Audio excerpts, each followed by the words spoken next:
I was thinking earlier that, Marty, good to see you.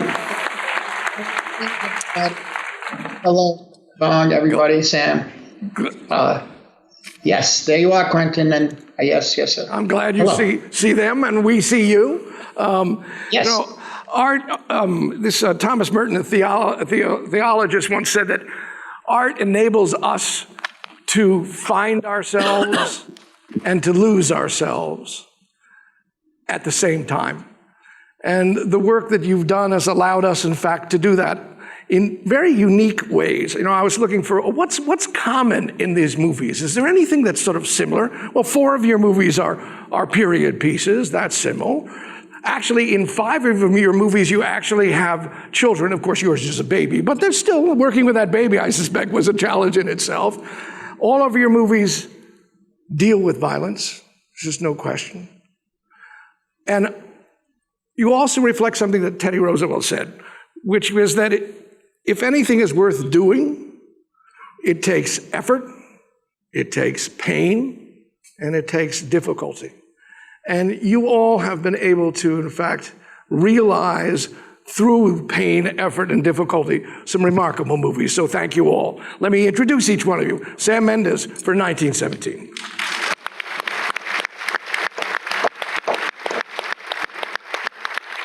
Taika Waititi for Jojo Rabbit.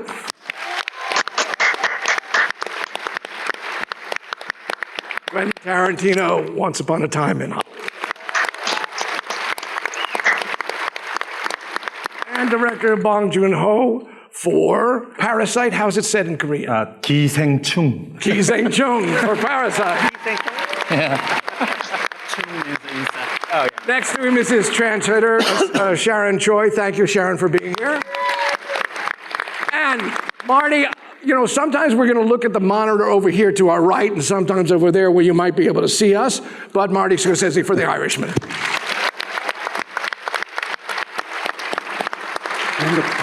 And since we've got a monitor here, I think it's, since we're all directors here, I think a good question might start with, in fact, how do you deal with the monitors in Video Village? And we'll talk about that in 1917, since what did you do with the monitors, and where were they, and where were you? I've never been more dependent on my monitor than on this movie, because we were working in such long takes. We were doing 8 minutes, 7 minutes at a time.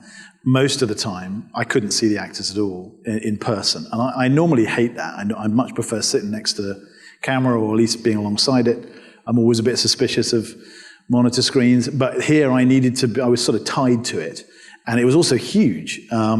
Because we were shooting digital, I was able to have a very high quality monitor. And because I was trying to judge so many different things about the take, and judge whether it was the take that was going to be in the final movie. And that's something that normally you don't have to do until you're in the cutting room.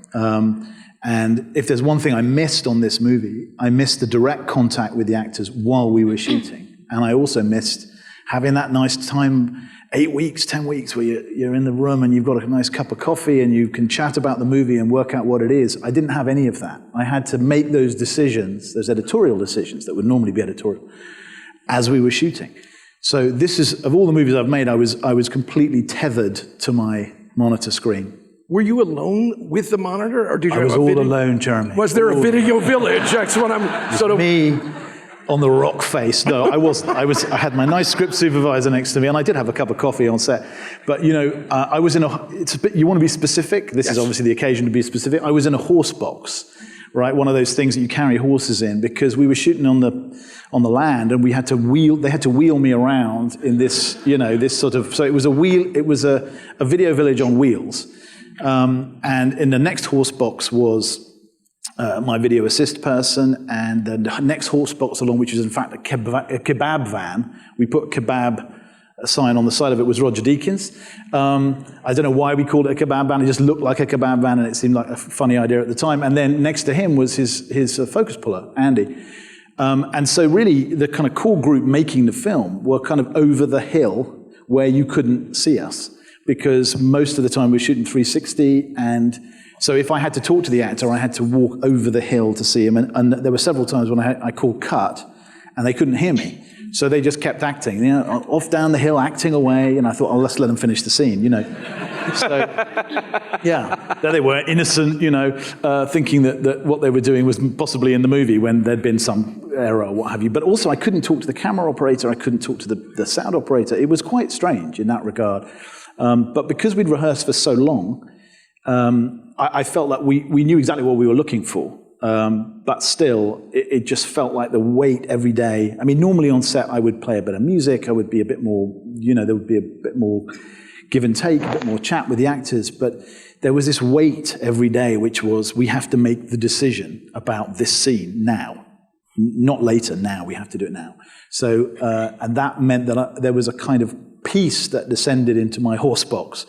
It was quiet, there was no music, there was very little chat, and it was a very unusual situation because also we had that thing that normally, and I'm sure everyone here is used to this, if you've got a close-up, the hair and makeup are going to be interested, and if you've got a big shot of something blowing up, there's a fair chance your special effects are going to be involved, but the hair and makeup, not so much.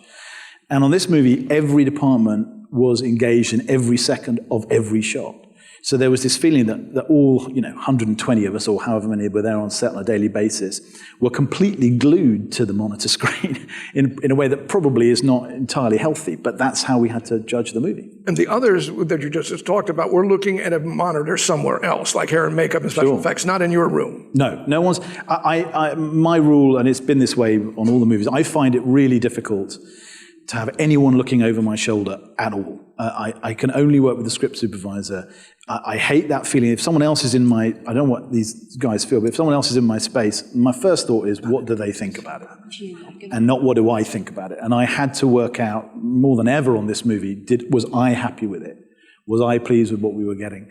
So I never allow anyone near the monitor screen. More than happy at the end of a take to get notes or thoughts or anything from anyone. But while we're shooting, I didn't want anyone there. So here it was quite a lonely place to be. Got it. Thank you. Taika, how did you use the monitor, if you use the monitors, how did you use the monitor in your particular case? Most of the time I don't use the monitor. I sit, as you used to, next to the camera and just be with the actors, because also I'm often changing the script a lot and just yelling words at them. And I need to be very close to them. I can't be off in another room screaming it out. But yeah, so I'll be like just sort of engaging with them quite a lot. Obviously, it's very different if I'm in the scene and I'm not looking at anything at all except for the actor. But then sometimes I've become lazier. I've discovered sofas, and so now sometimes I like to get a couch and I like to relax if I'm going to look at the monitor. I like to sort of sit like that and look at it because I want to see it how most people are going to see it, like that, with a remote control, and a cup of tea. And then I sort of go to sleep for half of it, and then I wake up and I say, "Was that good?" Or I go to the toilet. When you were dealing with your own performance, in order to quote check what you did, would you go to the monitor? Would you do playback? And how would you use it if you did? No, I wouldn't look at my own stuff. I know my limitations. I know what I'm capable of, and it's I'd be more disappointing for me to go and watch back what I did. I didn't want to do that. I'd like to think that I was doing okay. But I've never done that. I've always felt. I mean, if I'm in one of my films, I give myself the easier roles, and where it's not too taxing on me. So I will. I will go. And also, like that particular role was very strange to be dressed up like that and directing. It's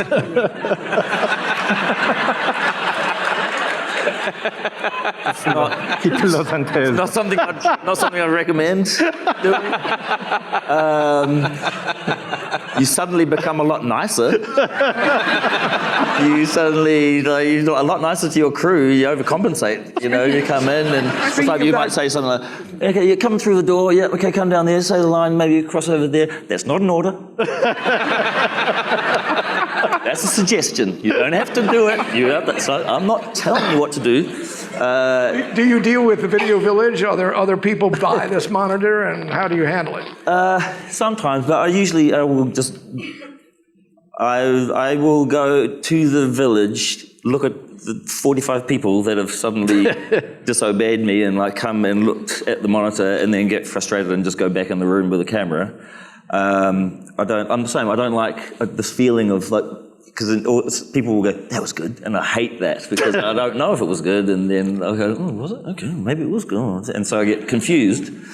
So I get confused with this when there's too many people around. I didn't have a horse truck, so that's my next. Thank you, Taika. Quentin, monitor on your set, and there are so many sort of moving pieces and particularly moving shots.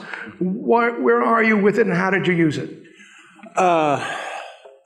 We didn't have a monitor. We don't have a video village or anything like that.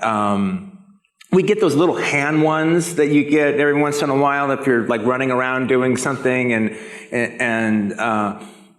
you'll glance at it every once in a while to make sure like the framing hasn't gone completely haywire or something. But like, I didn't really do any steady cams in this movie. But it's like, but normally like in a big deal Steadicam shot, I'm running with the Steadicam guy. I'm running right with him. I'll have a little thing there, and I glance at it every once in a while, but it's more about just matching his speed and whatever. And I hate playback. And so it's like, when I get through with one of those shots, like I know which, out of 9 shots, I know which one is the one. Without playing back, without like watching it during the take to see if the left or the right of the frame does this or that. You just kind of know it. You just feel it. You and the dude. You're connected that way. So in this movie, so we have the little hand ones every once in a while when you absolutely positively need to. But no, there is no video village. There's a chair town. There's a place where we put all the chairs where people get to like drink coffee and everything. We have Chair Town. But most of the actors are usually in Chair Town. The producers are in Chair Town. All right. But no video village. Got it. Bong, for you, in terms of Video Village, or in terms of monitors, how do you use them, if you use them? Actually, I don't know why, but it's strange. In Korean industry, we have an on-set editor in every production. So video release is relatively bigger than, 그러니까 모니터 있고 옆에 바로 비디오 어시스트 옆에 현장 편집하는 기사가 있어요. 그래서 찍고 있을 때 계속 옆에서 편집을 해요. So next to the monitor, we have an on-set editor who's constantly editing the footage as we're shooting. 한국인들이 좀 성격이 급해서 그런 면이 있는 것 같아요. I think it's because Koreans are very impatient. 근데 그게 되게 도움이 될 때도 있어요. 무슨 액션 시퀀스나 이런 데 도움이 될 때도 있고 어떨 때는 좀 짜증날 때도 있어요. 계속 그거를 스태프들이 체크하려고 하고 확인하려고 하고 배우들도 자기 이제 연기 톤 보려고 하고 이러니까 어떨 땐 파이널 컷 프로가 있는 맥북을 뽀개버리고 싶을 때도 있죠. Sometimes it is helpful, especially with action sequence, but it can be very frustrating because crew members constantly want to check the footage, the actors want to check the tone of their performances, so sometimes I just want to crush that laptop with Final Cut Pro. 근데 저도 많이 의지를 해요. 전반적으로 이제 되게 익숙해져서 되게 좋은 시스템인 것 같고, 근데 그게 최종 편집하고 포스트 프로덕션까지 연결되진 않아요. 포스트 프로덕션에서는 그냥 후반 작업할 때는 제로 베이스에서 다시 시작하는 느낌으로. 그건 그냥 현장에서 참고만 하는. So overall, I depend on it a lot. I've gotten used to that system and I think it's great, but it doesn't really connect to the final post-production process or the editing. When we're actually trying to edit the film, we start from square one and on-set editing is just for reference as we're shooting. 그래서 비디오 어시스트를 제가 좀 힘들게 하는 면이 있어요. 그러니까 모니터를 하나 더 세팅해요. 이쪽에 비디오 빌리지가 있고 여기에 DP랑 액터가 있으면 그 DP 바로 옆에 제가 이런 모니터를 하나 더 세워놓고 그 DP 바로 옆에서 이렇게 보거든요. 그래서 찍다가 눈만 딱 뜨면 배우랑 눈이 맞추실 수 있는 거리로 가고 싶어요. So sometimes the video assistant suffers a little bit because we have to set up another monitor. There will be the video village and then the cinematographer. And next to the cinematographer, I would install a new monitor so that I can look at the monitor, just raise my eyes and look at the actors. So when you position yourself, do you go back and forth between monitor and actors? Where are you? 최대한 배우 가까이 가려고 해요. I try to be close to the actors as possible. Got it. Thank you. Marty, I'm looking at you here, I'm looking at you there. Maybe we can see each other. So monitors with you on this particular picture. How did you handle it, and what do you do with Video Village if you have it? Well, there is a video village. I also, as most of you just said, I don't like too many people in it. I have my script person with me. There are one or two people who come by and start. Maybe I enjoy getting distracted sometimes and having conversations, but I don't like everybody looking at what we're doing. And in this case, because of the amazing amount of computer-generated images and the 3 lenses on each camera and 2 or 3 cameras shooting at one time, so you got 9 lenses, I did tend to stay near the monitors, quite honestly, as much as possible. However, there were, and I don't like it. I don't like it when you say, well, there's a hair and makeup people over there and they have a monitor. And there's another. I'm going on this set. I walk around sometimes and there was a lot of people on this crew because of the CGI, because of the 3 lenses on each camera. There were 9 cameras, most of them. We didn't use all of them all the time, but there was a lot of crew. And I'd walk by sometimes and I'd say, those people are looking at my film. Who are they? I have a private scene going on here. We're improvising something, and this is going on. Who are they? And David Webb, my AD, would tell me, Marty, that's the hair and makeup. Oh yeah, of course. Surprise! One day, it turns out Anya Sparta was on the set watching. I didn't know. So I love her, and so we were talking afterwards. But if I had wanted her to see a scene I was doing, I would have liked to have known. Which scene she was going to be party to, in a sense. So, but it was very funny. But I try to control that as much as possible. The thing on this picture, the dialogue scenes usually stood right by the camera or the cameras or the lenses, whatever they were, and I was like an eavesdropper. In a sense, I was hanging out with them in a way. Whether it was Catherine Narducci and Joe Pesci or De Niro and Al Pacino, particularly in the scene towards the end of the film where he tells Al that it is what it is. That was a transcendent moment, just standing near them and watching right in front of me. And also the crew felt that. They'd come over to me and said, to be on the set where something like that happened between these 2 acting giants. I don't know. There are people who see it and they're not that impressed. Fine. I'm just saying that I felt something, and it was watching them. I had the video below me, but I was right almost at their feet. And so for me, because of the CGI and because of makeup and stuff like that, I had to combine both. But I preferred very often, or in these hotel scenes where they're sitting and arguing or they're watching the Cuban Missile Crisis, I'm on the set with them as much as possible. As much as possible. I did find, though, that in the big appreciation night sequence, I was able to have 2 or 3 cameras going, and I'd say, okay, punch over there. It was almost like shooting the Rolling Stones and Shine a Light, where I'd pick up that camera, go there. Or I would do things like I just wanted the people at the tables, Keitel and Dom Lombardazzi and Pesci and all of them to be eating and enjoying themselves. And I didn't give them any real dialogue. It was just to show the event and how they were participating in it. And so I had a camera on Harvey, for example, and Harvey and I know each other for a very long time. So the waitress goes by, puts food down in front of him, right? And he starts to eat the food. And I said, hey, send the waitress back and take the food away. Reaction. Who's the boss? He's Andrew. He's the big boss. You don't do it. Anyway, things like that.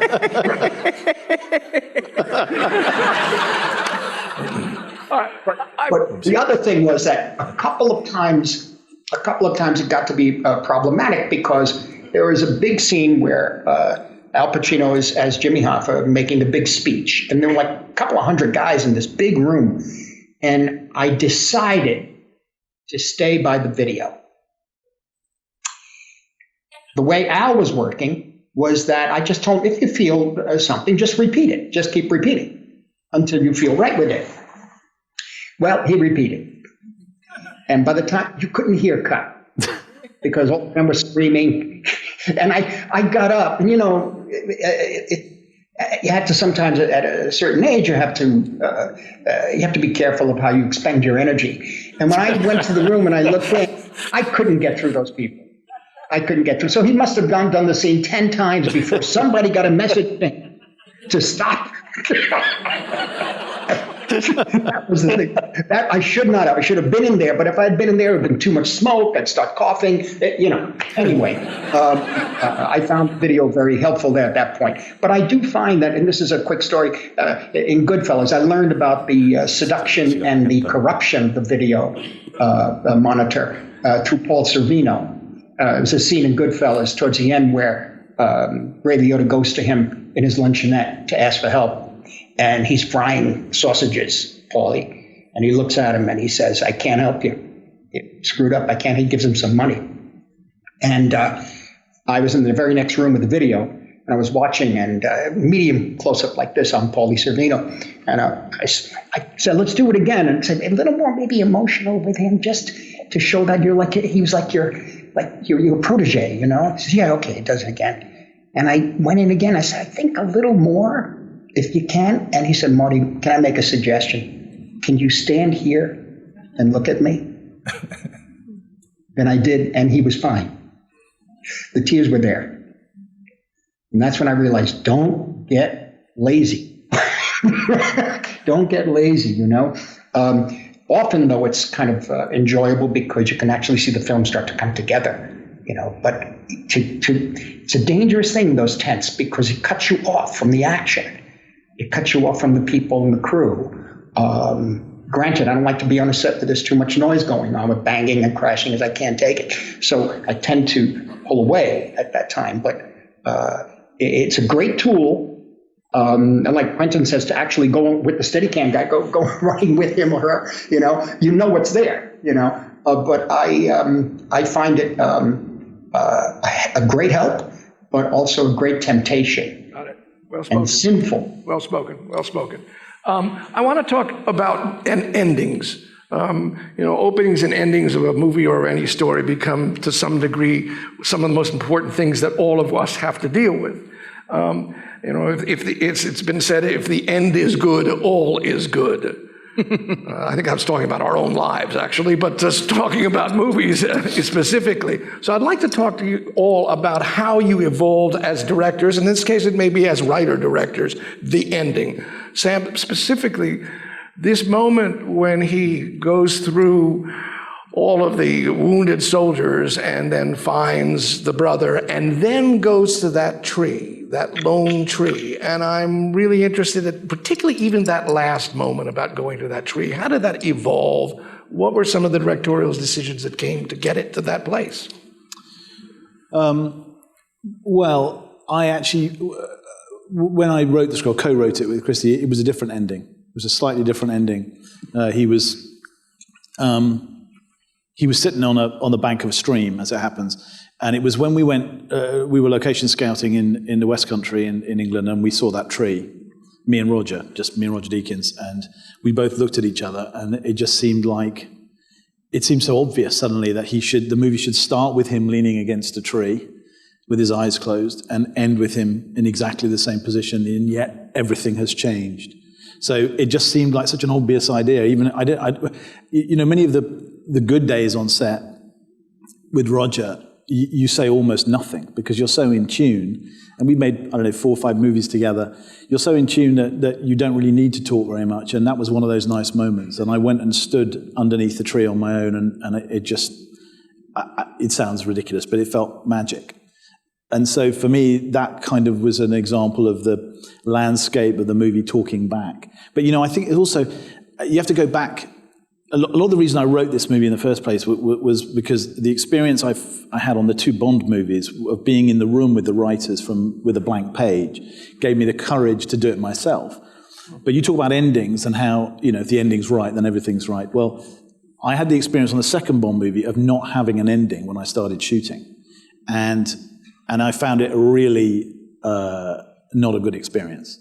because for me, one of the things I'd enjoyed about Skyfall was that I knew the ending was M dies, a new M arrives, Bond is back, we reintroduce Q, we reintroduce Moneypenny. I had it all kind of, and every scene in the movie was moving to that point.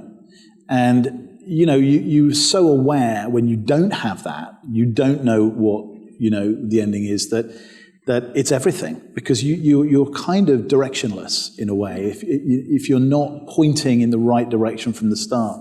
So it's very important to me on this one. This was a reaction against that in many ways. Even though it was technically complex, it wasn't nearly as complicated as working on several continents with several units and all of the things that go along with a Bond movie. The choice, in a way, you could read the choice to just be in one single continuous shot, or the appearance of that, to be a reaction against multi-camera shoots, multiple units, and all of those things. So even though it was complicated, it seems so simple in its shape and form compared to doing a thundering great franchise film. So, yeah, I felt like, and I think of the movies that the other guys have done, that are here today, and I think the endings are all just unbelievably memorable.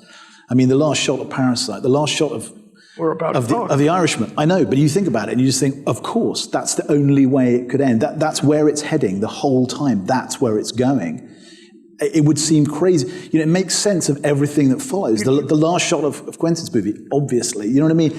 The whole thing just seems right. And I think without that sense of where you're going, I do think it's really, really difficult. And I have experienced it in its opposite form. In evolving that sequence to get to that tree, I don't know if I know there's lots of blended shots. I don't know if it's the same shot that walks through all of those, where we actually see the result of war. Yeah. And we see all these bodies twisted and torn to pieces by the horror of war. And was that all part of that getting to that tree, or wow? Well, it's actually two shots. The shot that begins in the trench, goes up through the field hospital, and ends with Schofield turning to see Blake's brother, played by Richard Madden, and the next shot takes him to the end. So it's two shots. But the reality of that is I shot that whole sequence in the hospital, and then I knew something was wrong with it. We spent a whole day shooting it. I shot it. I couldn't sleep. I woke up. I called Lee Smith, the editor, who was, despite the fact there are no obvious cuts in this movie, a pivotal figure in the putting together of the film. And I said, "What's wrong with it?" And he said, "I felt detached when I watched it." I said, "Okay, that's fine. That's all you need to say." I felt like what I'd done was I backed off the horror. I thought, I wonder if after all this, an audience can literally take any more. And I just thought, listen, I've written it. I have to go right down the middle of it. So I got up. I went to the set on my own. We were shooting, we were only cool at lunchtime because we needed to shoot at the end of the day. I walked out there. It was just two security guards who thought I was a weirdo who'd come to visit the set. And I remarked the positions of the tents. I drew a diagram, and Michael Lerman, my first AD, who's here today, I called him up and I said, "You've got to come in early." And I restaged the whole scene. We restaged the background. I got Christy, my co-writer, to write dialogue. I said, "Write me 20 snippets of dialogue that could be being said by the nurses and doctors in a field hospital." I gave them to Michael. I said, "Find me you go and create 20 different scenarios with these bits of dialogue. I want them to do them full out. I may not use them, but I want them full out. I want people screaming, crying, asking for their mother, whatever it is that you think is going to work. And I'm going to work with Roger on where the camera goes." We decided that we were going to detach the camera from Schofield at one point and just going to float across the dead bodies lying on them. And we restaged the whole thing in that morning. And it was way better. But it all came from the fact that I was backing off my own initial gut instinct that what we needed was to confront an audience with the reality of what had just happened. And I thought, I just have to do it. If it's too much for the audience, then it's too much for the audience. But I'm going to just have to do what I said I was going to do. And that's a good example of everyone working in tandem on that one day, and reshooting a scene, returning it around very quickly. But also the speed at which I had to listen to that inner voice that said, that's not quite right. Now, if I'd been shooting it in a conventional way, I probably would have gone with it and thought I'll solve it in the editing room. And it wouldn't have been as good. But because I had to decide if it was right or literally right or wrong, or if it was what I wanted or not what I wanted, I had to confront it on the day. And that's where Lee was so pivotal for me. He gave me immediate feedback of someone who wasn't on set, had no interest in it. There's a great David Mamet line, I don't know if you know about editing. He says, in the cutting room, the director is serving two masters, the movie and himself. It's the editor's job to just serve the movie. And Lee is a master of that. He doesn't want to know what my favorite take is. He doesn't want to know what I thought on the day. He just wants to watch it. And he'll be the person, because you do 28 takes, let's say, or whatever. You're generally going to go, there's a reason you've kept going. You're probably going to go with a movie like this to 26, 27, or 28. And you call Lee, and Lee would go, you know what, look at take 9. I know he made a mistake. We can solve that. I think take 9's the most interesting. And your first instinct, it's a very interesting human response, is, oh, for fuck's sake, don't tell me it was take 9, because I wasted the rest of the fucking day. Okay? And I go and watch it in a really bad mood. I'm like, fuck it, he's right. Take 9 is better. But you don't have, and to be confronted by that part of yourself straight away, rather than months later in the cutting room, was really unusual and quite destabilizing on a day-to-day basis. So because I would have to say we're matching to take 9, because we had to know what the A side of the stitch was. So it was a really One more unusual. question about that, and it's a performance question, and it has to do with, did you say anything to George when he sits in that tree and takes out those photographs? What was the conversation? What was the rehearsal that you might have done beforehand to get him to express what you wanted at the very moment of the end of this movie? You know what it's like when you're doing a movie. You say everything to them and nothing. I probably said lots to him over the preceding weeks, but on the day, nothing. Well, because by the way, that was the first take. That's the only time in the movie. That scene with Richard Madden right to the end is the first take. And sometimes you don't need to say, you learn, I think, early on, and this is also coming from the theatre, I learned this, just let them, give them, if you trust them, let them do it, and then wait and see. And sometimes you don't have to say anything. These people are pretty good at what they do, and by that time we'd shot the whole thing in sequence. He brought everything that he had lived through for the previous 9 months to that last shot, and that was simply there. I had nothing to do with that, and yet it was months of work. But I didn't say anything to him on the day. No. Taika, thank you very much. Taika, the end of your movie, the dancing, Sanderson. the choice of actually what would be, in fact, your very last shot, but that very end as they go out the door and this dance. Can you talk about how it evolved, either through you as director, talking to the writer yourself, or how it evolved? That was there from the very first draft. The idea. Usually when I'm writing, I usually will start with the end. Then I'll try and come up with a cool beginning, and then try and fill up the middle. But it's usually, there will be pieces I'm like, I'd like to see this in the film, I'd like to see this, I've rejected this from another script, I'll put that in there, make them German.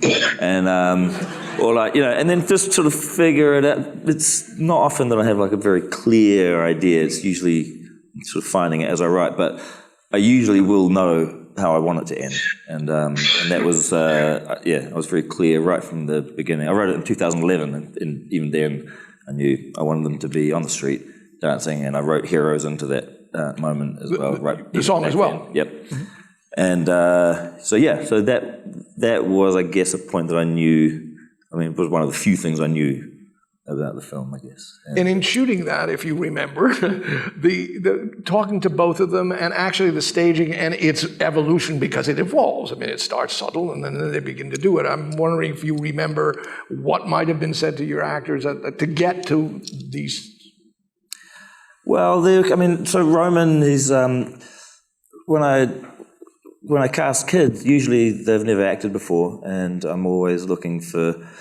When I'm auditioning, I'm looking for the kid who resembles the character that I've written the most, so that they don't have to act. So then, the biggest job is actually finding the kid, and it's a long process. I think we auditioned maybe 1,000 kids, and he came in about 4 weeks before we started shooting, so we were desperate. And but he just sort of swooped in. It just happened on every movie. On my second film, Boy, we found that kid. He's incredible, and that was 3 days before we started shooting. He's wonderful. We swapped him out. I just made a decision, which was heartbreaking and brutal, but also it was necessary. And what I saw in Roman, who is a very beautiful young man, sensitive and cares deeply about people, was the person that I wanted at the end of the film. So if I knew that I could find that kid, then all I had to do was sort of like put this sort of facade over the top of him, this indoctrinated kid who was obsessed with fascism, and sort of start the film with that and then strip it away as we get towards the end of the film. And with Thomason, she's a very accomplished actor, who's very smart and got it. With her, I didn't give her any sort of real background. I knew she was going to do the necessary research. The only other bit of research I told her, I suggested, was to watch Heathers, because I thought that, in my mind, I liked the idea that this girl had a life before this period, and that she was probably a cool kid at school, and then sort of, just to give her some background. But it was always just working towards that end point. What was the music that you played for them when they actually shot this moment? Heroes. Did you actually play the music on set? Yeah, we didn't have the rights to it, but I just sort of felt like it was the closest I'd get to it, and then and I just felt like I'd find something rhythmically to the same tempo if it didn't work out. But yeah, it felt very special to me, that song and that moment, and it sat with me for 6 or 7 years, and I thought, I won't back out. The moves that both of the kids do, particularly Roman's move with his neck and all that head. Oh, neither of them can dance. Neither of them can dance. They're terrible. But I would, so on each shot, I'd stand behind the camera and I would dance for them, and then so like I'd give them an eye line, which is very, very like tight to the lens, and in their sort of periphery, I guess, I would be doing these moves, and they would copy me as best as possible. So I wouldn't like put them opposite each other. Oh no. Wow, thank you. Quentin, you have 2 endings. Yeah. You have that phenomenal sort of, if you will, crane shot that is part of the story of connecting those houses, but you also have a black and white advertisement for a fabulous red apple cigarette as well. Yeah. So I'm interested in that evolution for you as a director and how you did both of those scenes. Well, the thing about it was interesting. I think since the 2000s, I didn't do this in the 90s, but since the 2000s, I don't shoot my movies necessarily in order, not in this religious way, but we try to do most of the stuff that's in the first part of the movie in the first part of the shoot, and most of the stuff that's in the second part of the movie in the second part of the shoot. But maybe not that crane shot that we did that ends the movie, but the whole climax per se, when the killers come into the house and everything. I always try to leave the ending for the last thing that we shoot. Basically, because I don't really write these blueprints. I don't write a blueprint for a movie and then we go and do the blueprint. I write this cockamamie novel that there's no way all this shit is going to be in the movie. I put scenes in the script that I know will never make the movie, all right? But I like them, and the actors like them, and well, hell, I have the money. Why don't I actually just shoot it, all right? You never know. If I'm lucky enough to have the time and whatever, then go all the way. Put this material on film. But I know that can never, with the Irishman, it'd be okay, all right? But I had a limit. And so,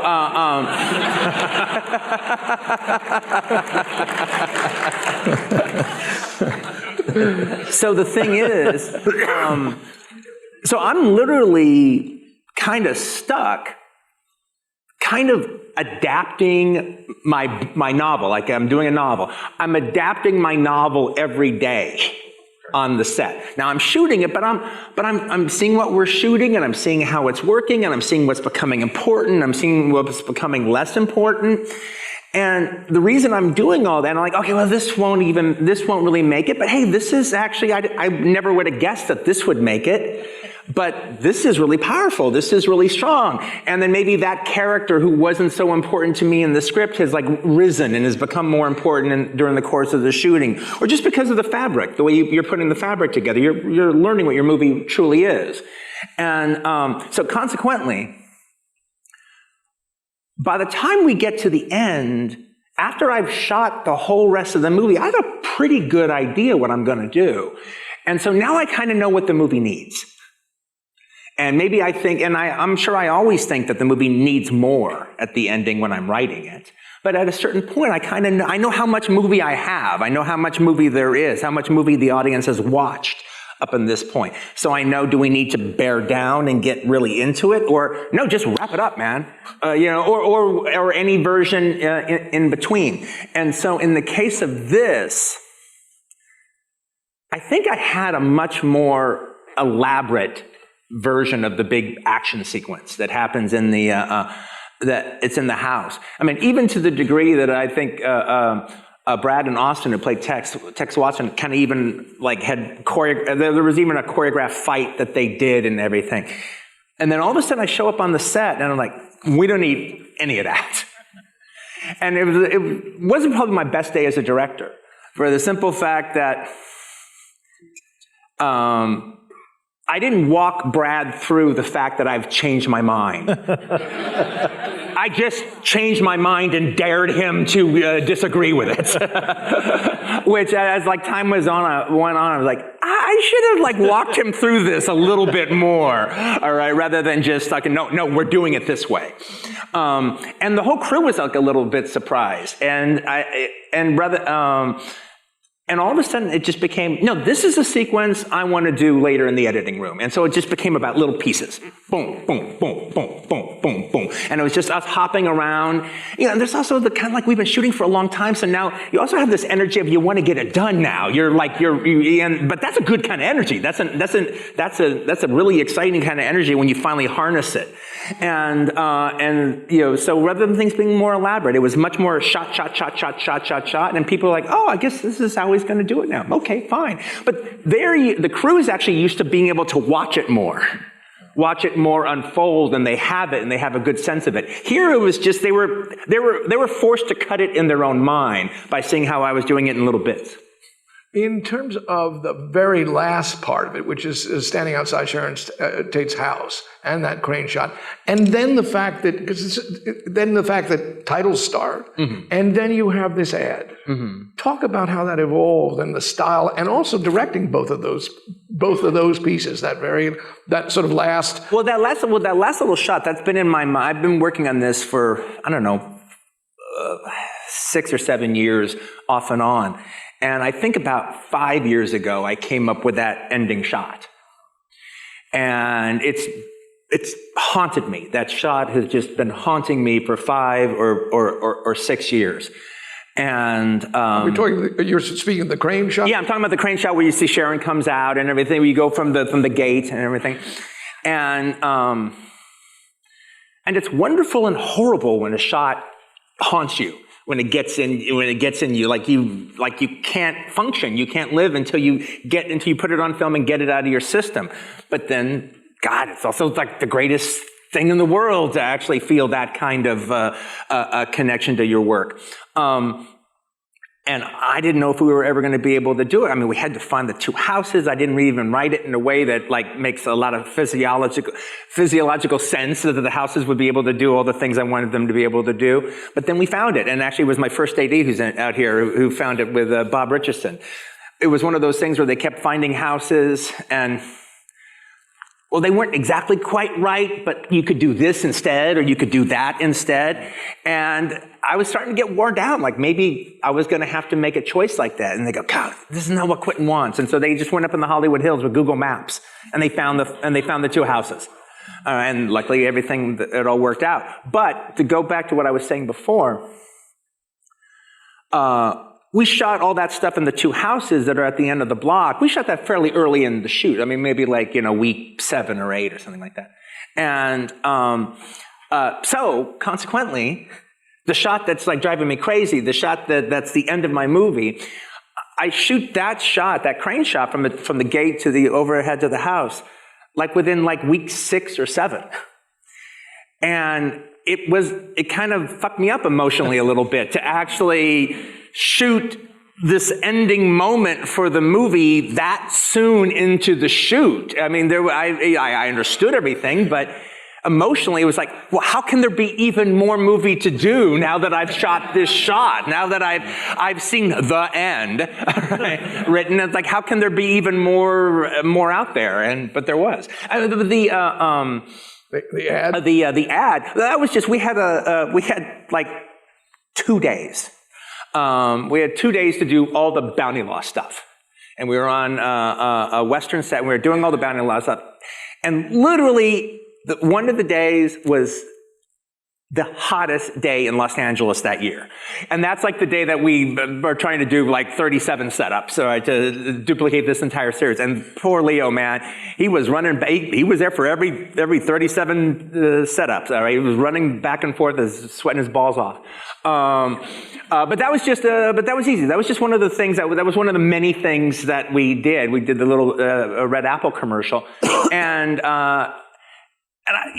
look, if it was up to me, all that media that Rick Dalton does, the movie would just be filled with that. And we'd get around to a story every once in a while. I could just keep showing like every episode of TV show he did, all the movie. I wanted to see half of 14 Fists of McCluskey. I would have shot all that stuff. So we would shoot all this stuff. I go, well, how can I put this in? How can I get the FBI like all the way in? All right, not just a little cut to it quickly on the TV. How can I get the Red Apple commercial in? And then I go, oh, hey, the Red Apple commercial in the closing credits. Great.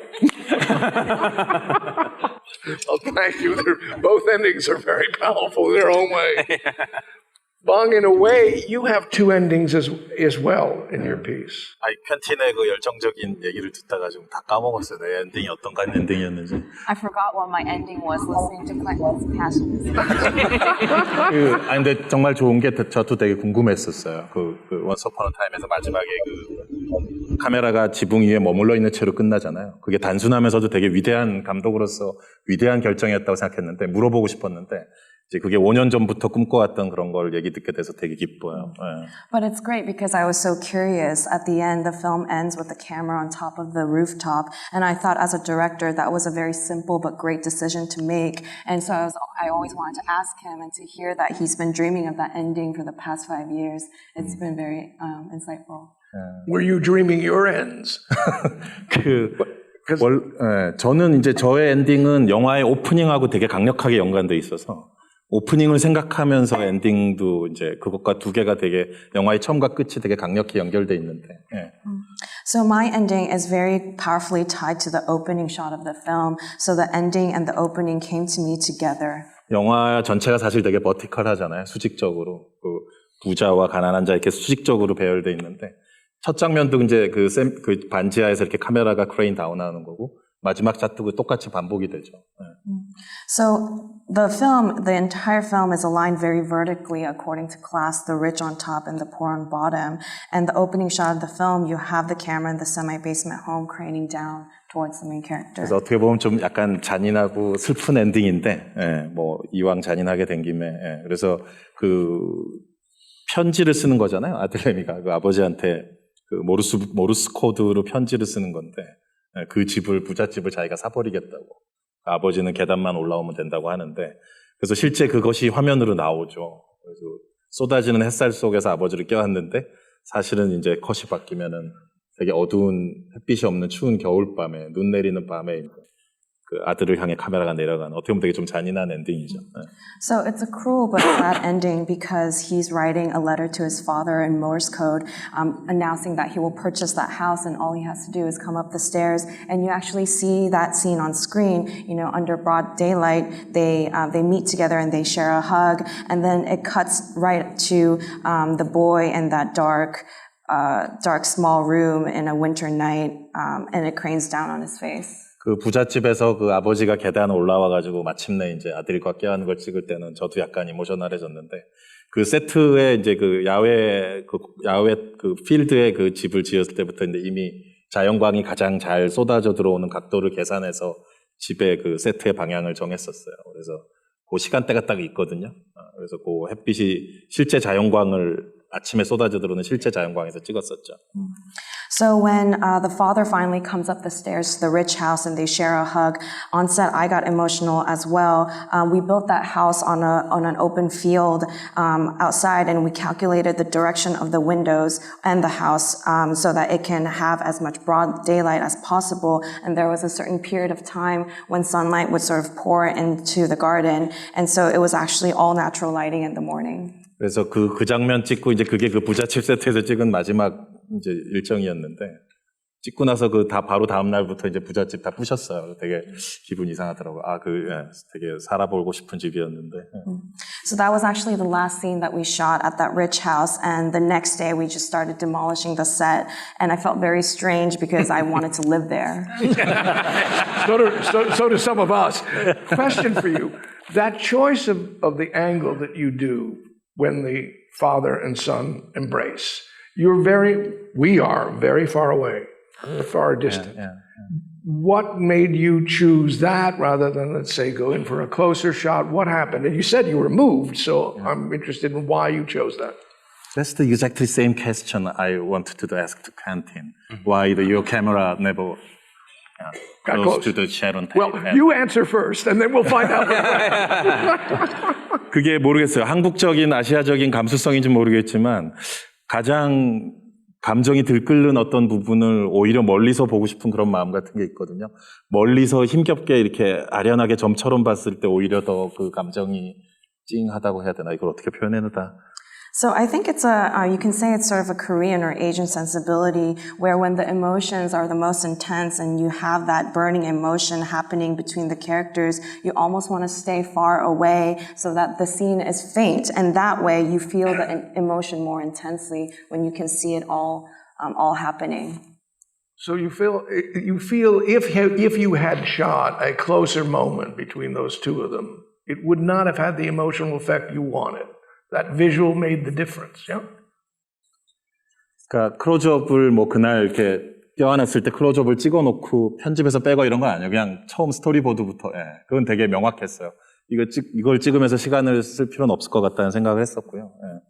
It wasn't as if we had close-ups of the characters and then decided to take it out during the editing process. From the very initial storyboarding stage, I knew that I wanted a wide shot.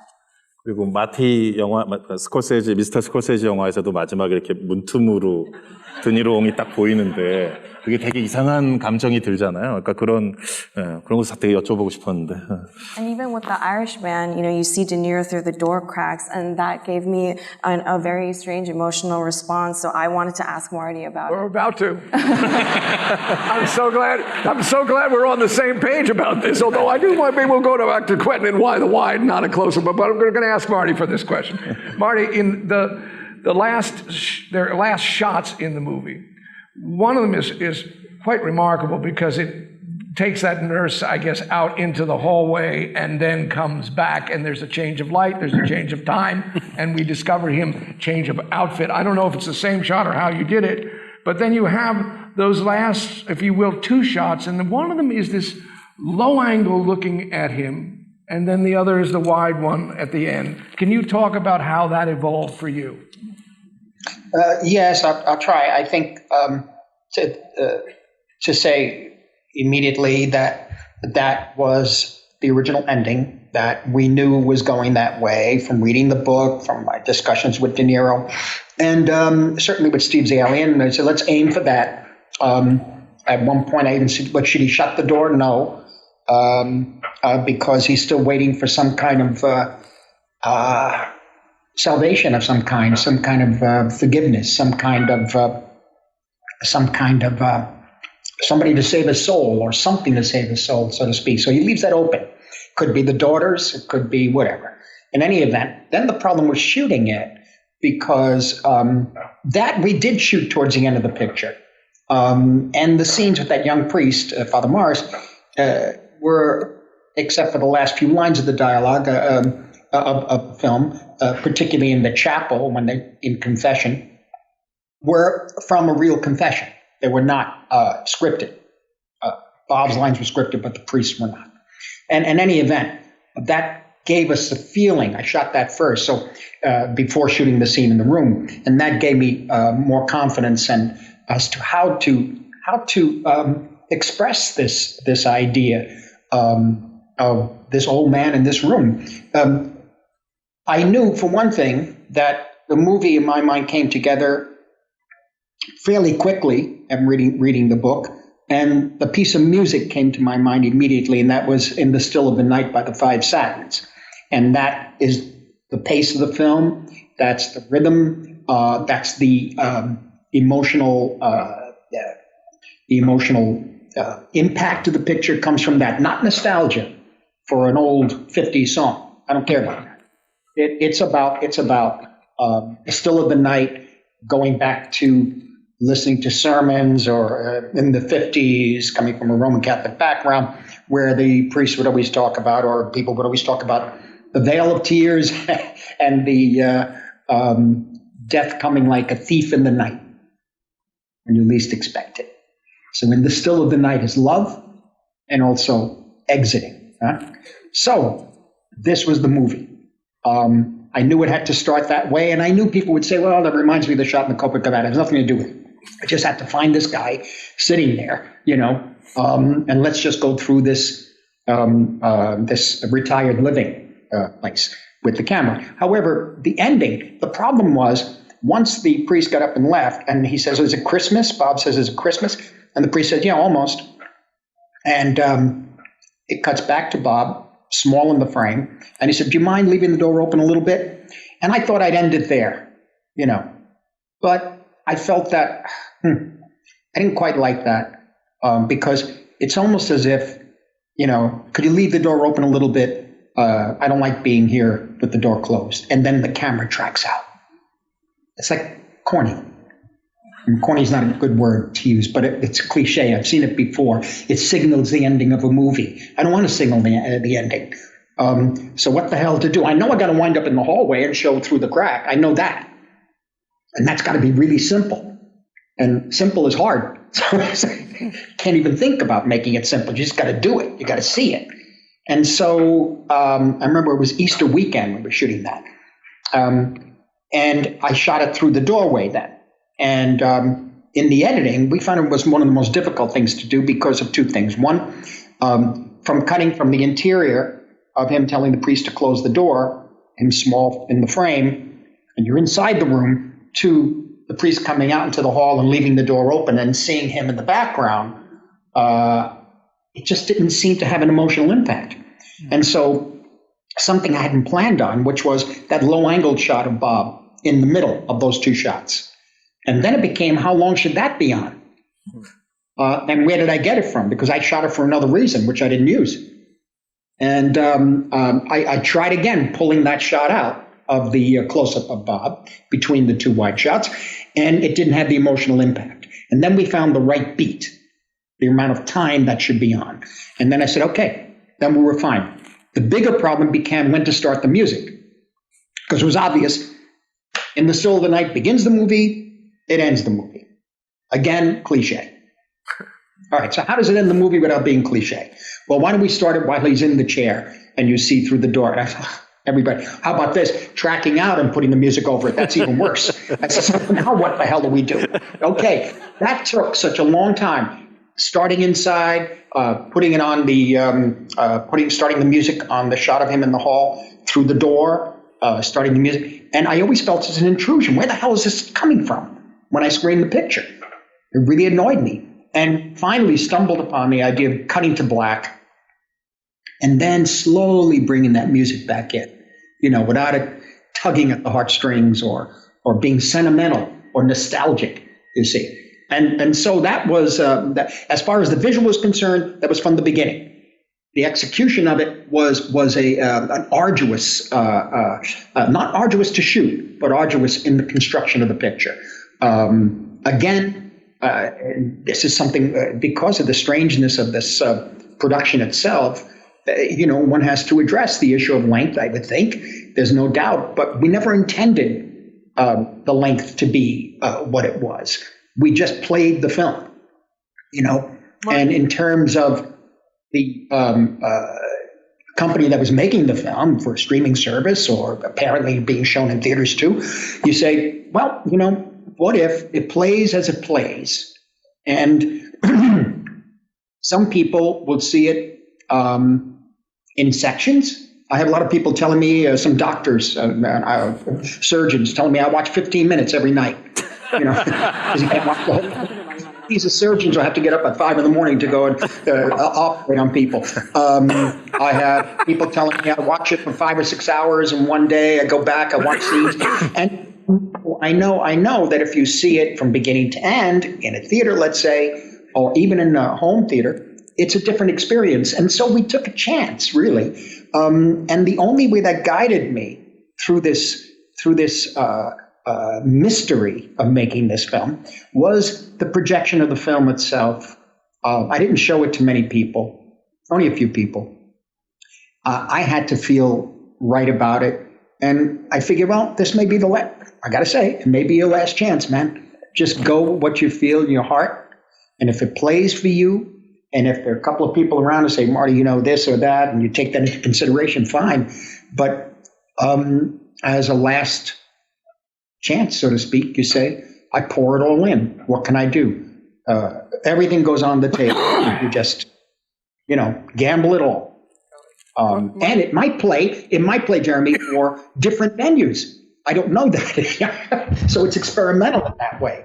And having said that, knowing that we're going to end with an old man in an old age home with a door open, you see this guy in there, and this guy who's had a pretty horrific life. It's a hell of a chance. Technical question. Right before that shot, there is this shot that takes you into the hallway and then takes you back. Was that one shot, or how was it evolved? Well, that became a script issue in that we had scenes in the hospital room with the nurse, then we had scenes with the priest, and then a couple of other things. And what happened was that ultimately the scene with the priest where Frank is in confession, and the priest is talking about the will for he's talking about the will to for sorrow and for remorse. That I wanted in the chapel. So I had to find a way to get them out of the room, go in the chapel. Then I had to figure a way to get them back in the room. And by doing that, I went back, did the scene in the chapel, went back to the nurse in the room. And I said, well, now we got to follow the nurse out. I said, so why don't we just then pan the camera, and we've seen this a lot in films and in theater, where the lights change, and in hospitals late at night, like 2 a.m, it's always 3 a.m, and you hear these sounds, shuffling the feet, people, and there's a mood and an atmosphere that is very, very special. And so I wanted to create that, and we go into the room, we find that the priest is there.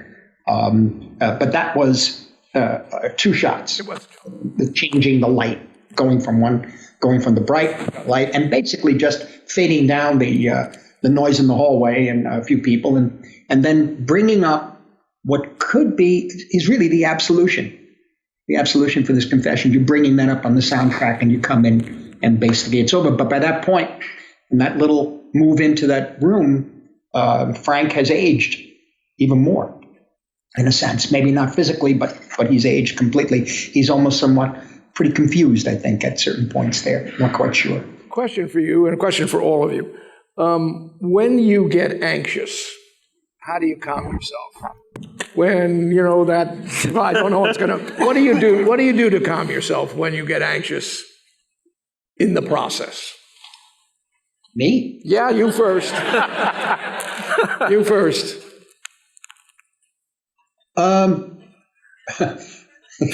These days it's funny, but it's, I'm getting to a quiet place, and sometimes even meditating. Just going with it. First, expressing my anxiety to whoever will listen. Whoever walking up the street. Listen, I had all right. I just wanted a pressure opinion. I go back and forth, and finally it's you. and you just go in, take a few moments, and used to be years ago, play a lot of music, but that has changed somewhat. The music is still played in my developing of the film and sometimes on set, but in the trailer and stuff like that, no, it's quiet. Bong, how about for you? When you get anxious, what do? How do you calm yourself? 단 거를 먹어요. I eat sugar.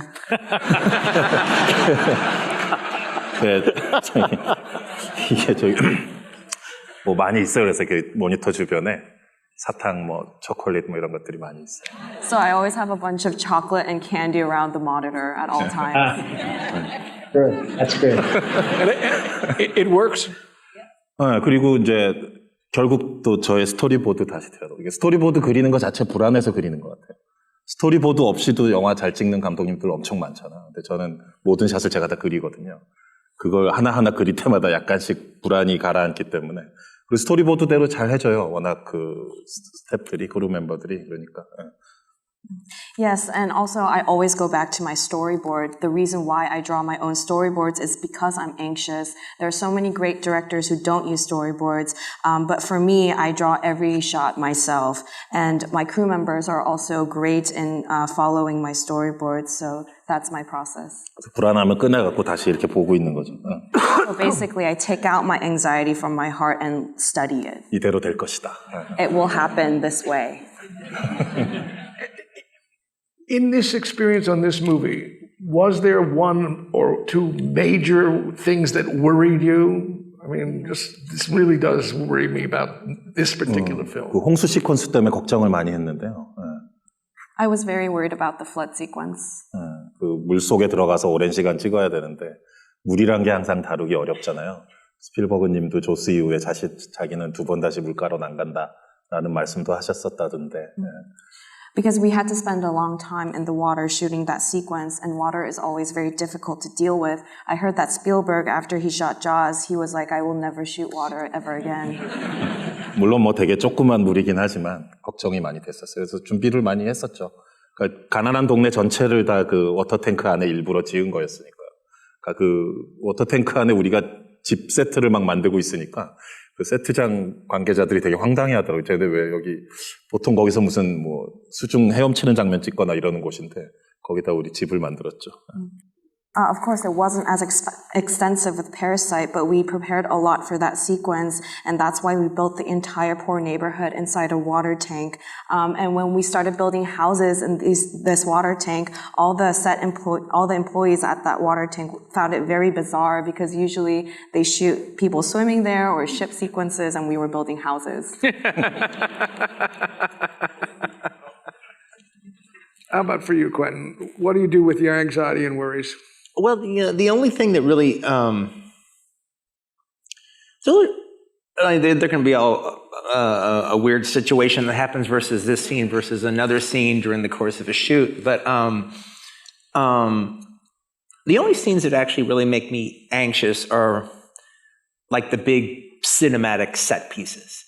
I mean, if we've done our job and if I'm happy with the way the scene is written, if it's just a scene between 2 or 3 actors sitting there talking to each other, I'm not anxious about that. I figure I've got good actors where I like the scene, so it's all going to be good. It's going to be the way it's supposed to be. But the big cinematic set pieces or the action scenes or something like that, that's where I get a little nervous because I want it to be fucking great.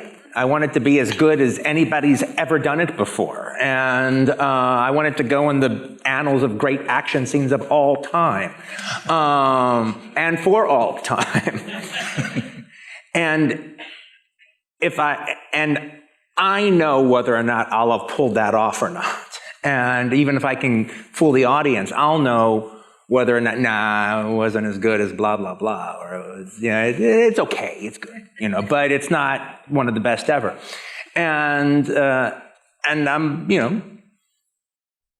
nervous that this is where I discover the limits of my talent. But I actually think that's kind of what I'm trying to do is your talent has a ceiling, and I keep wanting to find where the ceiling is. I'm risking hitting my head on the roof. And so that's the stuff that I'm always fucking nervous about. So it's like, so in a movie like this, the 2 days leading up to doing the big fight at the end, which I'm changing, the Spawn Ranch sequence, or the Bruce Lee fight. Those are the scenes. Everything else was easy, all right? I mean, more or less. There's logistical stuff. But that's the only one where it's like, it's a calliope of cinema. It all has to work together. And I'm not using second unit, and I'm not going to go back. It's like, if whatever decisions we make on those 4 days or 5 days, that's it. And so those are my anxieties. And like literally the only thing out of it is just get started. Just get started. You show up on the day and you're like nervous and you're like a little irritable, and I've been thinking about it all the night before and everything. Just get it going. Get your shot list going. Get shot 1, get shot 2, get shot 3, and now you're in it. And now you don't have time to have anxiety about it anymore. You might have anxiety about trying to pull off a shot inside of there, but literally once I'm on to shot 3, I'm in it. But starting that climb up the Himalayas can be a little tough. Thank you. Thank you. Taika, what about for you? I mean, the entire thing makes me very nervous and anxious, and I don't like. I mean, it's a myriad of things sort of pile up. I have a condition. I haven't asked anyone about it. I've self-diagnosed it, but I think that when I get too stressed out, and I really hate this about me, but I fall asleep a lot. I can't stay awake, and so I'm barely awake right now. It's so intimidating being in this room, but I feel like and so there's now become like a collection of photographs of me asleep on sets of all of my films and TV, like anything I've done. I will sneak off into a corner and people will find me curled up in a ball asleep like a cat who's trying to die, and so I guess that's how I deal with it. But it can be so many things that set me off. I mean, actors, you've got an idea of what you want to do. And the thing that really wigs me out is like, this will be like 6 actors, grown-up actors, were the worst. They come in and they've got all their ideas about, I thought my character was molested when, I want to put that in here. I think my character should do the scene up in that tree over there. And so you spend most of your day convincing them not to be in the tree and somehow kind of getting them back to your original idea that you were trying to do without being an asshole. And so...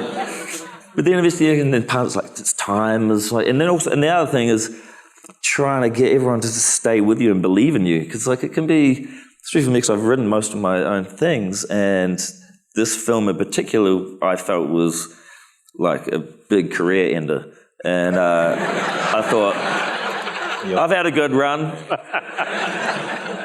I'll give this one a go, and see how this could work, and especially not me being in it and playing that idiot in the film, and there's just something about just trying to get the crew to follow you with that. You feel it's very hard to keep everyone motivated and say like, hey, this is my cool idea. I really think it's going to work.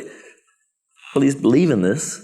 And then it all came. I mean, the worst experience I had on that film was I actually had I was scene on the river when Scarlett and Roman were having their heart-to-heart about love, and we were shooting most of it from across the river, and I had to keep running across to go and like check with the crew and like make sure the framing things were right, because we didn't have cables to go across the river, and the radios weren't working, and I guess it's a big admission. I was dressed as Hitler, and I started screaming across the river at the crew. Not proud of it. And I'll take that with me to my grave, how embarrassed I was. But it was like that was the moment when I thought, this is never going to work. And curled up in a ball and went to sleep. It may be a good methodology for all of us to learn. Sam, what do you do when you're getting anxious? Well, I mean, I thought my movie was a high wire act, but at least I wasn't dressed as fucking Hitler trying to make it.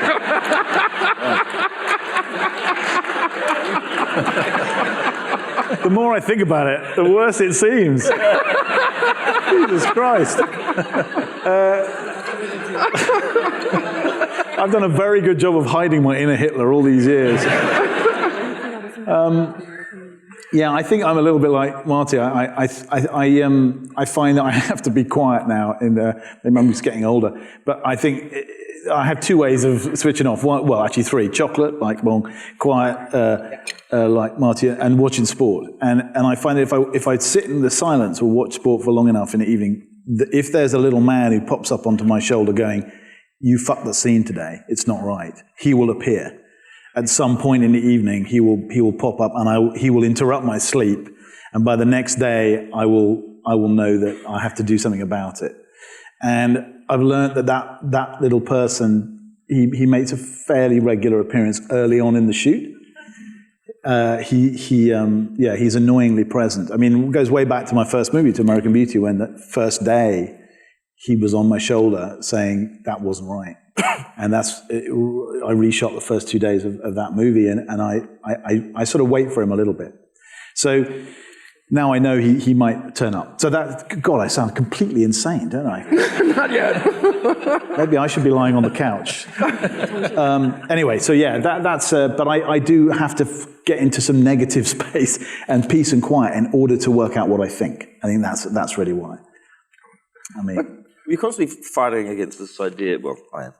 That someone's eventually going to find out that you don't know what you're doing, and well, that's why I'm like, when is he going to realize? It's a kind of a syndrome that I'm just learning about it. Yeah. Talk about, for all of you, in the pre-production process. I'd like you to talk about sort of working with your assistant director in terms of sort of taking on all of the problems that are possibly going to be your challenges. On this particular one, I know you had at least 6 months in which that was your pre-production. There may have been more before that, but talk about that process in this particular film. It was really, really enjoyable. That's the first thing to say, because we were trying to solve the same problem all at the same time.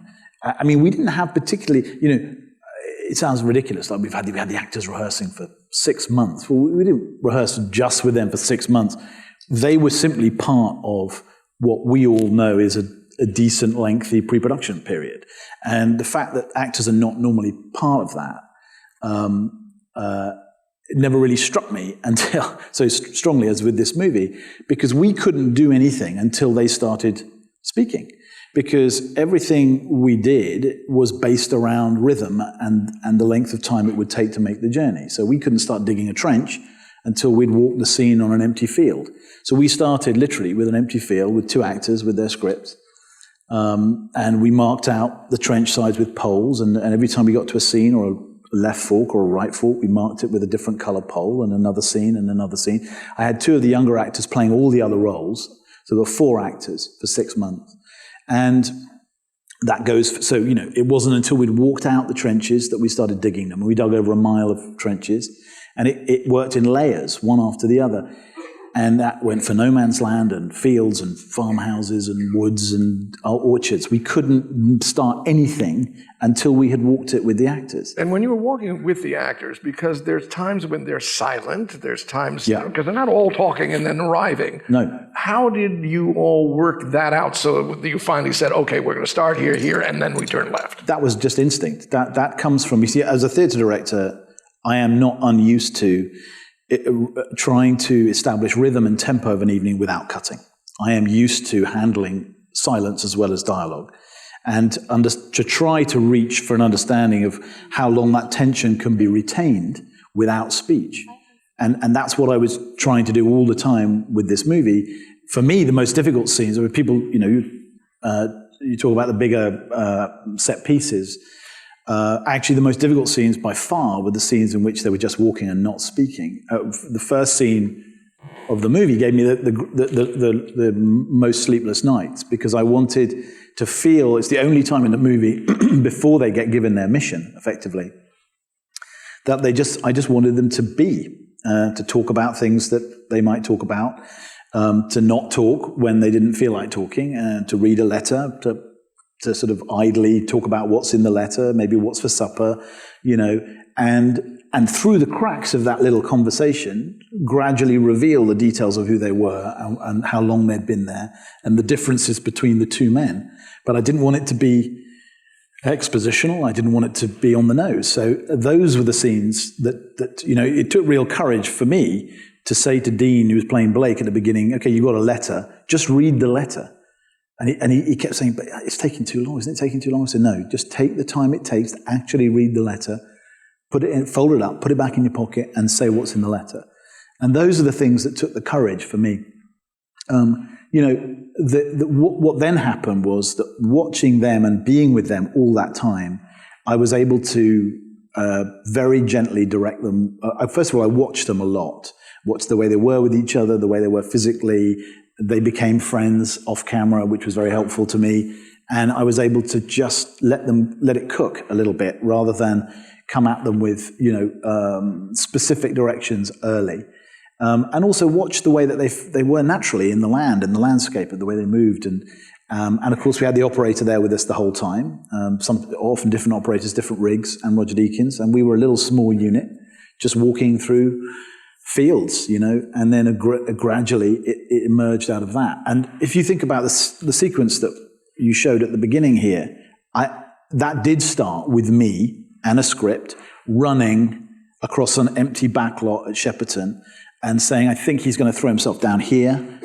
Here is where I want him to look up. Here is where I want the flares to be. Here is where I want him to stop in the corner. I want him to go through this little store here. So this is where and planting flags and just walking it myself. That process started actually when I was doing Skyfall and I wanted Javier Bardem's first speech to be one long take and no cuts. I wanted him to approach the camera very slowly.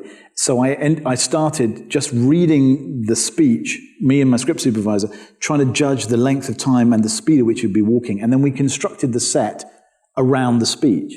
And it occurred to me, actually, what you have to do is you have to construct the environments, but only when you know the rhythm of the dialogue. Because obviously, if you have a dialogue that's taking place in an orchard, and they run out of things to talk about, you've got 30 seconds of dead time and they're just walking, or the other way around. They've got too much to talk about and they stop. The orchard stops before they stop. So everything had to be constructed. Turning left, turning left and turning right, which becomes a lot of the sort of the maze. Did you go through a process and working out a design of that before you then actually were on these fields and walking it? Yeah, if you study the way the trenches were built, I won't bore you with it now, but there are 4 lines. There's the rear trench, third line, second line, front line, and then there's the comms trenches that link each trench. They're one-way streets. Some go up, some go down. They're built crenellated. They've got zigzags in them because if an enemy drops into them and opens fire, if it's straight, then they can wipe out 1,000 men like that. So they have to build them in zigzags. And when you go into them yourself, you're in this maze, and you very quickly, particularly if the sun's in, you lose your sense of direction. You don't know where you are. So that feeling and the way in which each trench had a different atmosphere. Some go through railway cottages, some are a little bit more organized. And when you get to the front line, you feel this deadness of people waiting, just waiting. And also the pounding it's taken for 3 years, this thing. So it's been destroyed and rebuilt. And so you have to do that with the production design. You have to construct these layers of this sort of history of it. And this sense of men just waiting, sleeping, eating, shitting, dying, all in the same space. The fucking smell of it, the awful, just the dead. And we had one photograph pinned on the wall, Roger Deakins and I. It was the framing, it was everything about it. It just seemed to be our movie. We didn't have a lot of examples of other movies that have been in the same world, other than the obvious ones, Paths of Glory, etc. But the way in which the movie moved and spoke was different from many of those. So we had this. We went back to source photographs, and one of them, it was just a photograph of 3 guys. They were having breakfast. They were sitting on the parapet of a trench, and about 20 feet away was a pile of bodies waiting to be buried. And it was just the normality of it. It was the fact that there was nothing. They were just going to have their breakfast and then bury their friends. And it just was everything that movie was trying to be, that the 2 things could coexist in the same frame, that the eye had time to go from one to the other, that you were able to, the framing of it, and also the lens. I mean, we didn't want it to be very long lens point of view. We didn't want it to be very subjective, like a movie like Son of Saul, which I thought was a magnificent film, but very, very subjective. Everything dropping out of focus beyond our hero. Nor did we want it to be super wide. You know, we didn't want it to be like, The Revenant, for example, which I loved, but very, very wide lenses. It's really shot on a very, very ordinary, it's on a 40 millimeter lenses. That's what it is, the whole movie. It has a certain amount of drop, but we're trying to find a way of not dressing it up. And figuring out in pre-production how long a take would be, how you would hand off cameras to cameras. Can you talk a little bit about that in pre-production? Well, one of the things Roger Deakins and I talked about a lot was, let's talk about why before we talk about how. So we just talked about what we wanted the camera to do and why emotionally. At what point do we want it to be intimate? At what point do we want to see the geography, understand the nature of their journey? At what point do we want the image to see them tiny in a giant epic landscape? At what point do we want to see what they see but not them? And sometimes we want to see them and not what they see. It was a way of trying to use the usual tools of film grammar without cutting, but not ever stinting on what we would normally want from a movie at that point. You know, I prefer to talk about it as a movie with no cuts rather than a one-shot movie. To me, we were trying all the time to develop this language, this dance between the camera, the actors, and the landscape, all three of which were moving all the time. And you know, I don't know what the other guys would say, but to me, you know, it doesn't matter how much you plan. At the end of the day, it's just, there's an instinct that kicks in. This is what I think it should be. And it's not always logical, it's not always rational, and there aren't necessarily rules. It's just, this is what I feel like it is. And so it's just having the time with me and Roger just to talk about it. We did storyboard. We often storyboarded it over and over again until we got the right version. Like a sequence where he crosses the canal at one point across a broken bridge. We storyboarded that 6 times until we found the right way to tell the story. Because I was very determined that the movie was always pushing forward in this sort of threatening way. And I couldn't find a way to get him to, if you imagine, he had to look across the distance he had to jump, and then he had to look over the edge, then he had to go back, take a run up and jump. And I didn't like that because it meant the camera was going forward, back, and forward again. And I felt we were going back over our steps. And that really bugged me. And I kept trying to find a way where we could see his thought process as to how he was going to get across without the camera stopping, moving forward. So there was this threat, this sense that we were being pulled through the movie rather than just being presented with images, that you were being forced to walk like he was. And that was a kind of gut instinct. So a lot of the time we were just talking about it until we found the right solution. And as I said earlier, when we did, it was like, yeah, that's it. And we didn't really have to talk about it again. And very, very few of the shots changed their fundamental nature when we were shooting. I mean, normally I would go on set and a little bit like what Quentin described, you know, with his last scene, you know, you make changes all the time, you know, because you see it and someone has a better idea than you, or you see the scene differently, but suddenly you're on set and there's a shot over there that's much more interesting, or what you planned somehow disappoints you, or whatever it is. But in this one, we'd been through that process. We'd constructed this dance, and then it was just adding layers. So we rarely changed it. Got it. Thank you. In pre-production for you, Taika, obviously finding the city has got to have been one of the major issues, but what were some of the challenges for you in pre-production, besides putting your crew and cast, but you know, which one would come up for you? Yeah, the casting was a big thing. Finding kids, finding enough children, and also where to shoot with the kids. Like originally we were going to shoot in Germany, but they've really sorted out their human rights issues, and you can only shoot with a kid in Germany for 3 hours. So yeah, I know. And so we thought, well, we'll go out to the Eastern Bloc countries because, you know, it'd be way easier. Only 5 hours out there. But we ended up in Prague because they still had the architecture and everything. Incidentally, New Zealand, 10 hours. Way better. We're really working down there. But Prague had and the outlying areas still, all the architecture was still intact because it hadn't been bombed, and So we decided to go there, and it just for various reasons it made more sense. Then also just, I guess the period vehicles and everything are becoming more scarce, and because it wasn't a massive budget, we were having to kind of trade things off. So like we wanted a certain amount of extras that would be, I'd have to, maybe I'd say like, I'd really like more people in the town square. And I said, well, you have to swap a car for 10 people. And vice versa. Like if I wanted more vehicles, I could get rid of extras. So I was figuring out throughout the scene, like where we could like spend the money and get what we wanted. And then the rest of it, I mean, it's pretty straightforward.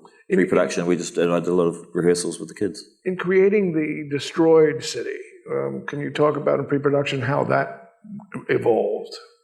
It was like some shots, it's like a little bit of sort of set extension and CG stuff, but there were some places outside of Prague where we got to shoot, which were sort of demolished, like factories and things like that, which I think is sort of a few people have gone there before. But it was great. It was good there. And turning into winter, when you had that sequence there, again, I'm wondering, as you were thinking of this before actually shooting. Yeah, we went back in winter, did some pickups. I usually try and build pickups into my schedules because I always know I'm going to go back for something. Is storyboarding part of your process for this, or was it? And if not, how do you communicate? Just various things. If it's a dialogue scene, or I don't bother. But if it's something that feels a bit more complicated or something where I know, I want the camera to end up in a certain place, then I'll do that. But it's mainly for myself. So there are lots of sort of, in terms of, again, pre-production stuff, like the props and, in particular, all of the signages, all the posters. I'm interested in how those evolved. Obviously, you had to have them before you're on set. Where do they come from? Well, they're all, we did a lot of research, and they're all very authentic stuff. And,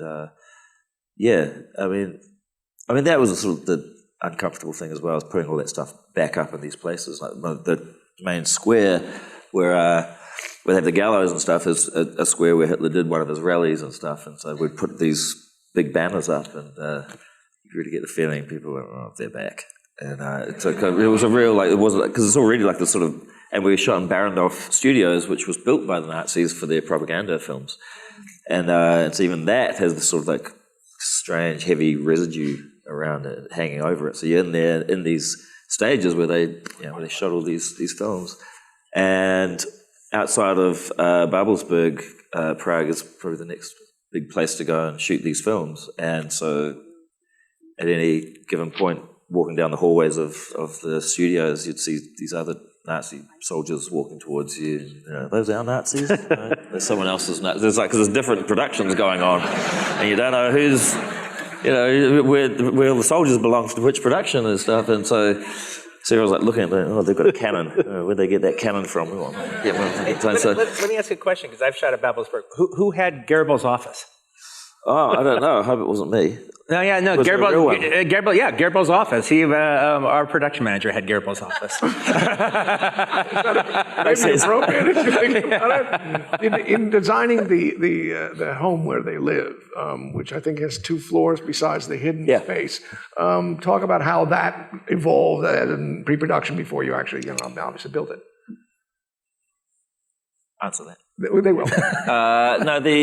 We built the entire interior of the house, and it was Ravitzin, who I've worked with for years, and every room was very different, and the whole palette of the film was very colourful, and so that was a real decision just from looking at a lot of footage and doing some research. It was a very colourful time, and there was like a lot of the architecture was very colourful, the fashion was very forward at the time in Germany, and they were wearing a lot of the textiles that they took from other places, and so they were, for them it was a party that just wouldn't stop. And so when we first got there, we asked wardrobe and stuff, can we see the stuff you've got from your archives? And they would wheel in all these big racks of clothes, but everything was brown and grey. And so a lot of the builders were very surprised to have to use bright colours in the interior of the house and everything, because they're so used to, very desaturated and gloomy sets and gloomy wardrobe, which I get, good reason for that.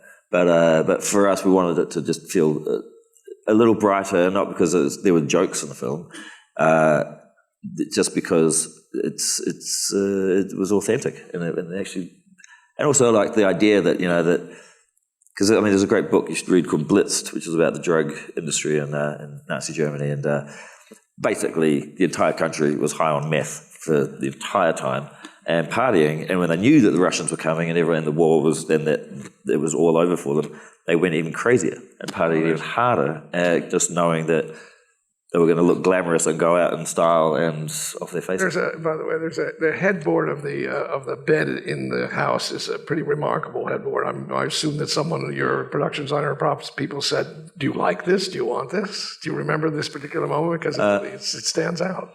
Yeah, I do remember that. Yeah. You're right.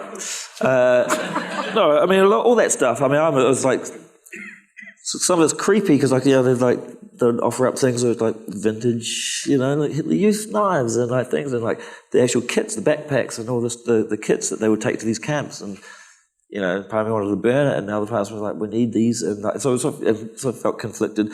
But also a lot of those props and things, they're beautifully made things, and the furniture and stuff is incredible, and it's a beautiful craftsmanship there as well. Like the builders were like, the floors were like, most of the things in the house were built in the old style as well. Right. And it was. Marty, then we tore it down. I'm going to jump over. I want to hear pre-production issues, but Marty, I'm not sure about timing here. If you have time to answer the question about there's so many locations, but your pre-production issues, if you've got time. I know there's something else going on for you, but. Sorry, but I'm listening. It's extraordinary what I'm hearing. Of course, the way I always approach it is I find that. Again, the way Bong was talking about the insecurities or anxieties, I draw it all out. And usually, whether they're actual drawings or notation drawings, smaller drawings, including, in many cases, editing patterns, movement in frame, camera movement within the frame, forward, back, whatever. In a hotel, usually, or in a place where I could be quiet for like 8 or 9 days and just do with music and deal with it as best I can. Lay it all out completely, because it's going to change, but I have, not all the time, by the way, but when it does change, at least I go back to my original, even in some cases, certain pencils I use, the original drawings and the impact, I should say, the impression of the actual pencil, not a Xerox of it. I remember the camera move then, and or the impulse for that. This picture is different because I had to do that, but the style, what I wanted to do was have, the film had to be anonymous. There had to be an anonymity to the look of the picture. Yet, within the frame, there had to be the emotional impact.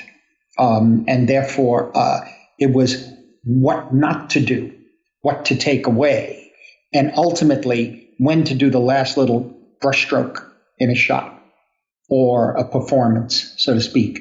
And finding many different reasons, including the CGI issues with the 6 lenses and that sort of thing, eliminating even more so than usual on set, not necessarily taking extra shots that I know, because there was so many locations that I know that in the editing I might want to try, not try. I say, I don't need it. I simply don't need it. A lot of that happened when I was doing silence too in Taiwan.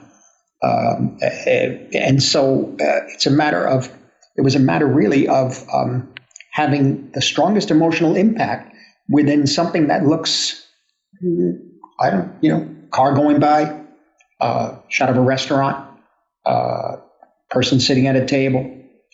We didn't try to emphasize anything, really. Yes, there's some camera movements and things like that, but bottom line was anonymity and at the same time emotional and psychological power. And so this all had to be played out by myself basically in a room, and then ultimately checking out the locations. And sometimes it's fun. I didn't do anything on certain scenes. I get there and I say, okay, we move from here to here, but by that point I had I knew where the impulse was coming from. I knew what my foundation was for the look of the picture, and who knows? I could make another, maybe a similar thing. I don't know, but it's simplifying it. Marty, did you build anything on this piece, or what did you build, or is almost all of it practical? No, we built the house, for the interior of the house, Frank and his second wife and his first wife and their kids in the kitchen. That's an example when he comes back home and he discovers that his daughter's been pushed by the grocer. I saw him come in the door. A little girl is sitting in that doorway. He goes by. He says, off camera character, he says, "What's the matter with her?" And his wife answers, and as she answers, we carry him over to his wife. We then take him back to his daughter, and then we let him take the daughter out the door. One shot. That was done there. I had a feeling of freedom that way. And I know those rooms. I grew up in some of those places like that. So I know what it's like going from one place. See, the house that Jimmy Hoffa supposedly was shot in the interior was a set. At that point, however, I designed it in such a way that it was about the quietness of the frames, particularly when De Niro enters this place. You see a character you've never seen before in the movie cutting up a carpet, and the guy looks at him and he says, "Hi, Frank," and he says, "Hi, Sally," and the kid says, Sally says, "Chucky's late." Who's Chucky? Sally? Hi, Frank? Who are these people? To give the impression and to keep in the audience's mind that this can all be a setup to kill Frank, you see. Frank then looks up at the first floor landing, and he looks inside to his right. There's nobody in that room. That's dangerous. But put the camera in the other room. De Niro walks across and through the room. As he comes forward towards camera, he notices two other people in the kitchen. And then we just pan him over. He checks out the kitchen, and we pan him back.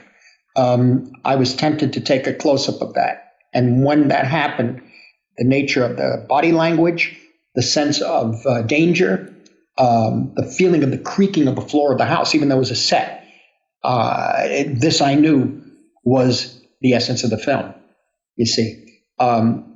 Taking it further, when he does shoot Jimmy in this film, what I did was... After Jimmy gets shot, I pull the walls away, and we pull back to a proscenium, and obviously a set. I don't think many people notice that, but it's obviously a set. And I was asked, aren't people going to tell us that it's okay? There's something psychologically that happens when his best friend is there on the ground, whom he's killed. He's laid out on the ground. He puts the gun on him, straightens his shirt, he leaves, and we stay on the body. And the body is like a tableau. A presentation, a sacrifice, to this life. It actually goes back to this incredible impression that I had for this movie called Autumn Leaves, that Robert Aldrich directed, Joan Crawford and Cliff Robertson, I think his first film. He's a pathological liar, and I'd seen him as 12 years old or whatever, and he's obviously has a serious mental problem. She's in love with him. He's much younger. There's a scene at night when they're in their beds, and he's having all kinds of emotional problems. And there's a scene at night that she's sleeping, and she hears him crying. And she turns around and looks, and she sees him by the wall. He's standing up, but he's crying. Then the camera cuts, and it's as if it's a glass wall, and you're looking at him. And his hands are up like this, and she comes up and comforts him, tries to comfort him. Now, there's nothing like that in the movie. That's on one shot. And somehow that bold move was so disorienting. You really get the impression of a person who has lost their ability to cope, their ability to discern reality from fantasy. You really get that. And I was about 11 or 12, and I've never forgotten over that one cut and that one image. And so for me, it was that kind of thing, to find the restraint and find the emotional power within a frame that had to feel anonymous. Were there any, another question here. Were there any scenes or moments in performance, because I sort of asked you to all think about this before we started here, there where you needed to readjust the performance of one of your actors, and how did you do that? And it may not be true here, but maybe there was one or two, and we're just as directors to directors, what you say or do when you want to change a performance. Were there any moments that stand out for you here where that happened, and how do you handle it? I think in this picture we had by the time we were able to get the financing for the film, the people involved were already in those parts in a sense, and they know each other for years too. I never worked with Al Pacino before, but I always wanted to. Bob and Al, what you see in the film, they draw on their 40-year relationship as friends and as actors. You know, it's there. Pesci, we know for many years. Sometimes it was a matter of getting the right kind of insinuation without it being insinuating with Joe's dialogue, and how to make an impression, how to say, you're doing this, but without saying you're doing this. For example, when he tells this guy towards the end of the film, he starts a scene. This was not in the script. It was something that I said, let me think about it further. He sets up, he tells this young guy to go and kill somebody in Northern California. And there were all kinds of problems in the script. You have to understand that this guy stole jewels from him. He's a jeweler, back and forth, back. I tried all these different things. And finally, I said, let's just stop the movie and have Pesci sitting there looking forward towards camera saying, there's a pork store in Northern California. Are you aware of this place near Walnut Creek? And you see this guy you never saw before. He goes, uh-huh. I'm looking for a favor, not for me, for a friend. And we'd like to get him down to Australia, see if you can help him. And ultimately, that undoes his situation. He gets arrested for that. But I found that to position Joe in such a way, and to have the quiet and the patience, didn't have to yell, didn't have to threaten. He's talking about a pork store in Northern California in Walnut Creek. What has this got to do with anything? You know, those were the issues as the picture was being shot that I found frightening, to find new ways to do it, or I should say refreshing ways to do it, or unexpected ways to do it, to keep the dramatic impact. Or De Niro sitting in his car in the car wash. I had all these shots planned for the car wash. I took one shot of him, and he's going through, and it's kind of in slow motion. And I said, that's the shot. Let's go home. When Joe Pesci, when De Niro gets in the car after having killed Hoffa, there's a shot. Oh, that's interesting, yeah. There's a shot over Pesci, and De Niro's got in the car. He says nothing. And Pesci's moment of obviously knowing what's happened, I'm wondering, did you say anything to him? Did you? This is a very good point, because in the script, it had something that Steve and I said, leave it in, don't worry about it. It said, the line was something like, how to have a good trip. I said, he would never say that. I said, leave it in, let me hear what Joe has to say, let me see what Bob has to say. Have a good trip, really? After what you've instructed this man who's so close to you to do? I just don't see anything. And we were sitting there, remember, it was a very hot day, and it was on this tarmac. And we were talking, and I said, I just don't want to think. You sure? Maybe he could say this, maybe he could say that. I don't know. Really, there's nothing you can say. And at some point, I don't know, it was Joe or Bob or me, somehow the thing about give me your glasses happened. Give me your sunglasses. And then we looked at each other, yeah, that's it. And then he said, hey, when he gets back, I forget who said this, when he gets back, I give back the glasses. I said, great. That's it.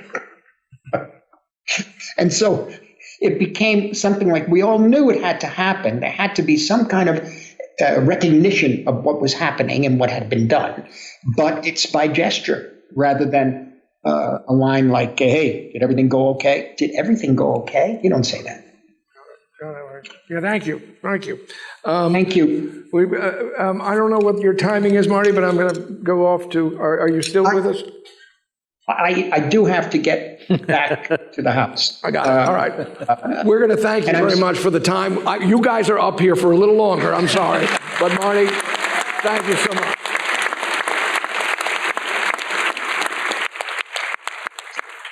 You guys, and Bong, I've met a number of times. Quentin, we know. And Sam, thank you for everything you've said about me. It's just extraordinary and so moving, and never forget it.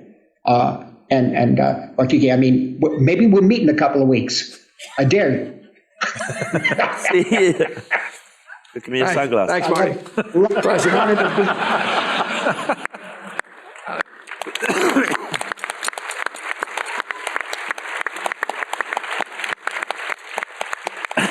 Let me pick up on there with this idea. I'd like to hear all of you talk about this issue of if you had to redirect your actors, what you said and how you got that to happen, if it happened.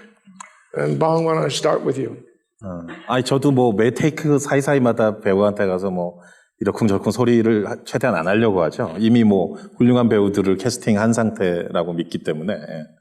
So I also try not to go to the actors after every take and tell them what to do and adjust performances. They're all great actors already, and I have a lot of trust in them. 타이카나 켄틴도 뭐 배우를 많이 했으니까 알겠지만 뭐 와서 하는 감독이 하는 얘기를 들으면 과연 정확하고 멋지게 정말 디렉팅이 아니라 오히려 왠지 나를 방해하는 것 같은 느낌을 받을 때도 있을 것 같아요. 그런 두려움이 있어요. 내가 지금 정말 배우를 도와주고 있는 걸까? 내가 방해하는 게 아닐까? 오히려 이런 생각. 네.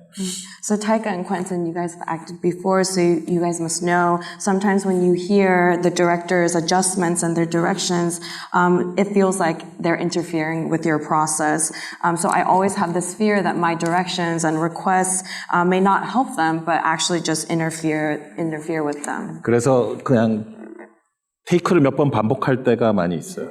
그 대신 이제 저는 거기서 자연스럽게 뭔가 배우들이 약간씩 뉘앙스들이 변하니까 그걸 갖고 저는 편집실에서 또 여러 가지를 할 수 있잖아요.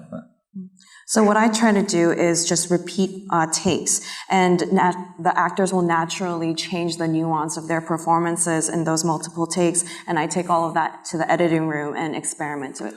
근데 패러사이트는 이제 가족들이 나오고 인물들이 한 화면에 여러 인물들이 나오는 경우가 있는데 이제 편집실 가서 테이크를 보면 뭐 그 테이크 2에서는 아빠는 테이크 2가 제일 좋고 아들은 테이크 4가 제일 좋고 뭐 한 화면에 있는데 엄마는 테이크 뭐 1번이 좋고 이런 경우 있는데 그런 경우 제가 다 이거를 스티치했어요. 이렇게 따로 뽑아내가지고 비주얼 이펙트로 그게 별로 어렵지 않거든요. 그래서 각 배우들을 동시에 프레임에 찍어도 그거를 가장 좋은 테이크들만 조합할 수 있는 거죠.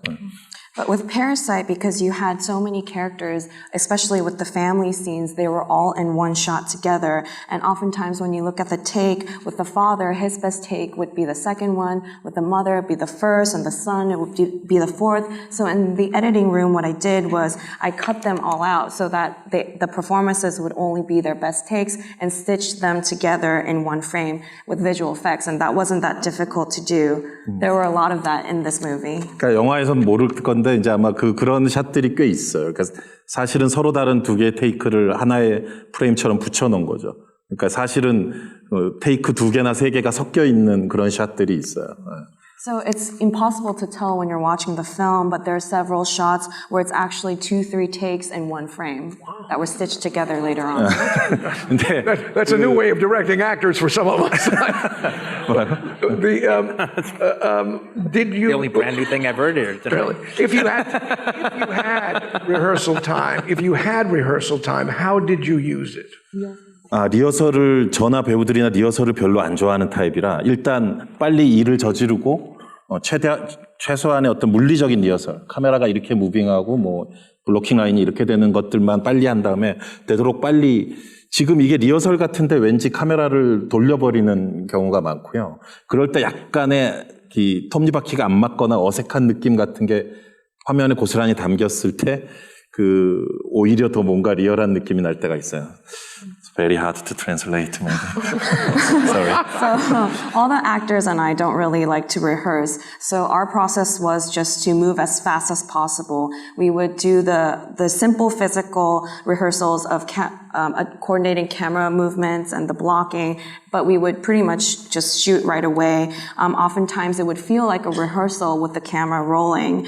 And oftentimes when we do shoot these rehearsal-like takes, the gears won't fit and something will feel awkward, but sometimes that would actually feel more realistic. 우리 오늘 시작하기 전에 이제 그 패러사이트 클립 본 거 중에 이제 제일 마지막에 이제 그 주인공 아빠가 송강호가 이렇게 그 빨간 핫칠리 소스 든 티슈 이렇게 드는 그 얼굴 같은 경우는 보통 그 배우와 제가 일을 한 20년간 해서 서로 항상 잘 일치가 되는데 그거는 좀 해석이 달랐어요. 그 송강호 배우가 되게 재밌게 웃긴 얼굴을 좀 했었고 찍을 때 테이크 4까지. 예. So with the clip of Parasite you guys saw earlier on, the face that Song Kang-ho makes as he's pulling the tissue with the red hot sauce on it, he and I have worked together for 20 years now, so usually our interpretations pretty much coincide. But with this one, he had a different interpretation. Until the fourth take, he put on a pretty comedic face. 근데 그래서 그 제가 좀 부탁을 했어요. 이거 약간 안 웃겨도 좋으니까 이게 이렇게 돼서 정말 유감입니다. 나도 이걸 바라진 않았는데 안 됐네요. 약간 이런 뉘앙스로 바꿔달라고 해서 테이크 5에서 그렇게 했고 이제 영화에 그게 붙어 있는 상황이에요. So with that, I had to ask him. I had to tell him that you don't have to be funny. I just want you to make this face as if you're saying to the mother, "I am so sorry that this is happening. This is not what I hoped for." And that's the nuance that I asked him to show with that expression. That was the fifth take, and that's what we used in the film. When these characters are lying, which they do, for us or for the other characters who they're lying to believe what they're saying, how did you all arrive at a style of performance so that we didn't just think the other characters were being ignorant? 본인들이 거짓말한다는 생각이 없어요. Because the characters don't believe that they're lying themselves. 그런 대사도 있어요.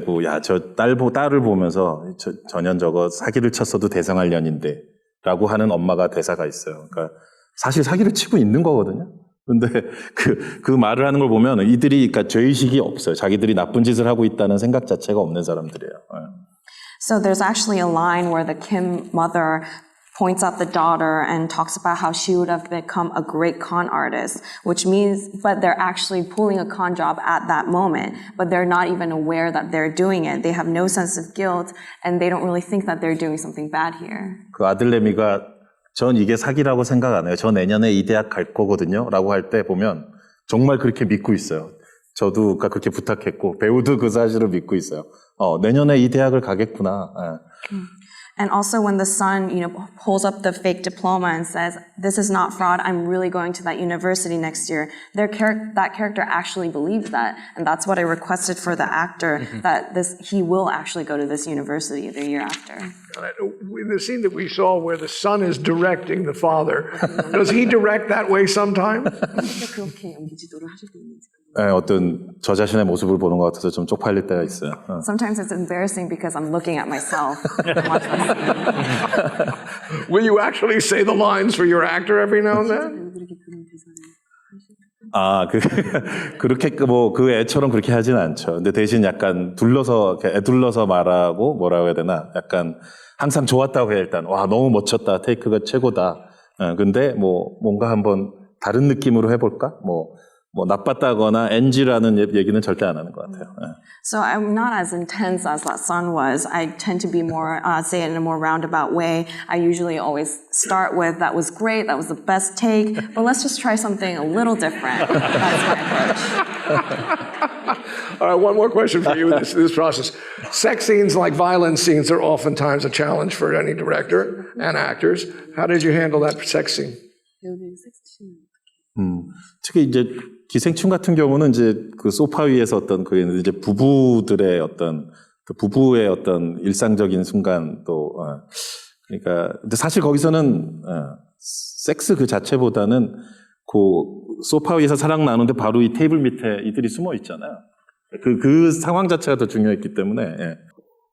So Parasite, they're having sex on the sofa, but it's a very everyday, mundane moment between this married couple. And also in that situation, rather than the sex itself, it was more important that we had these people under the coffee table hiding there. True, but the actors still had to do what they did. How did the director get them to be there?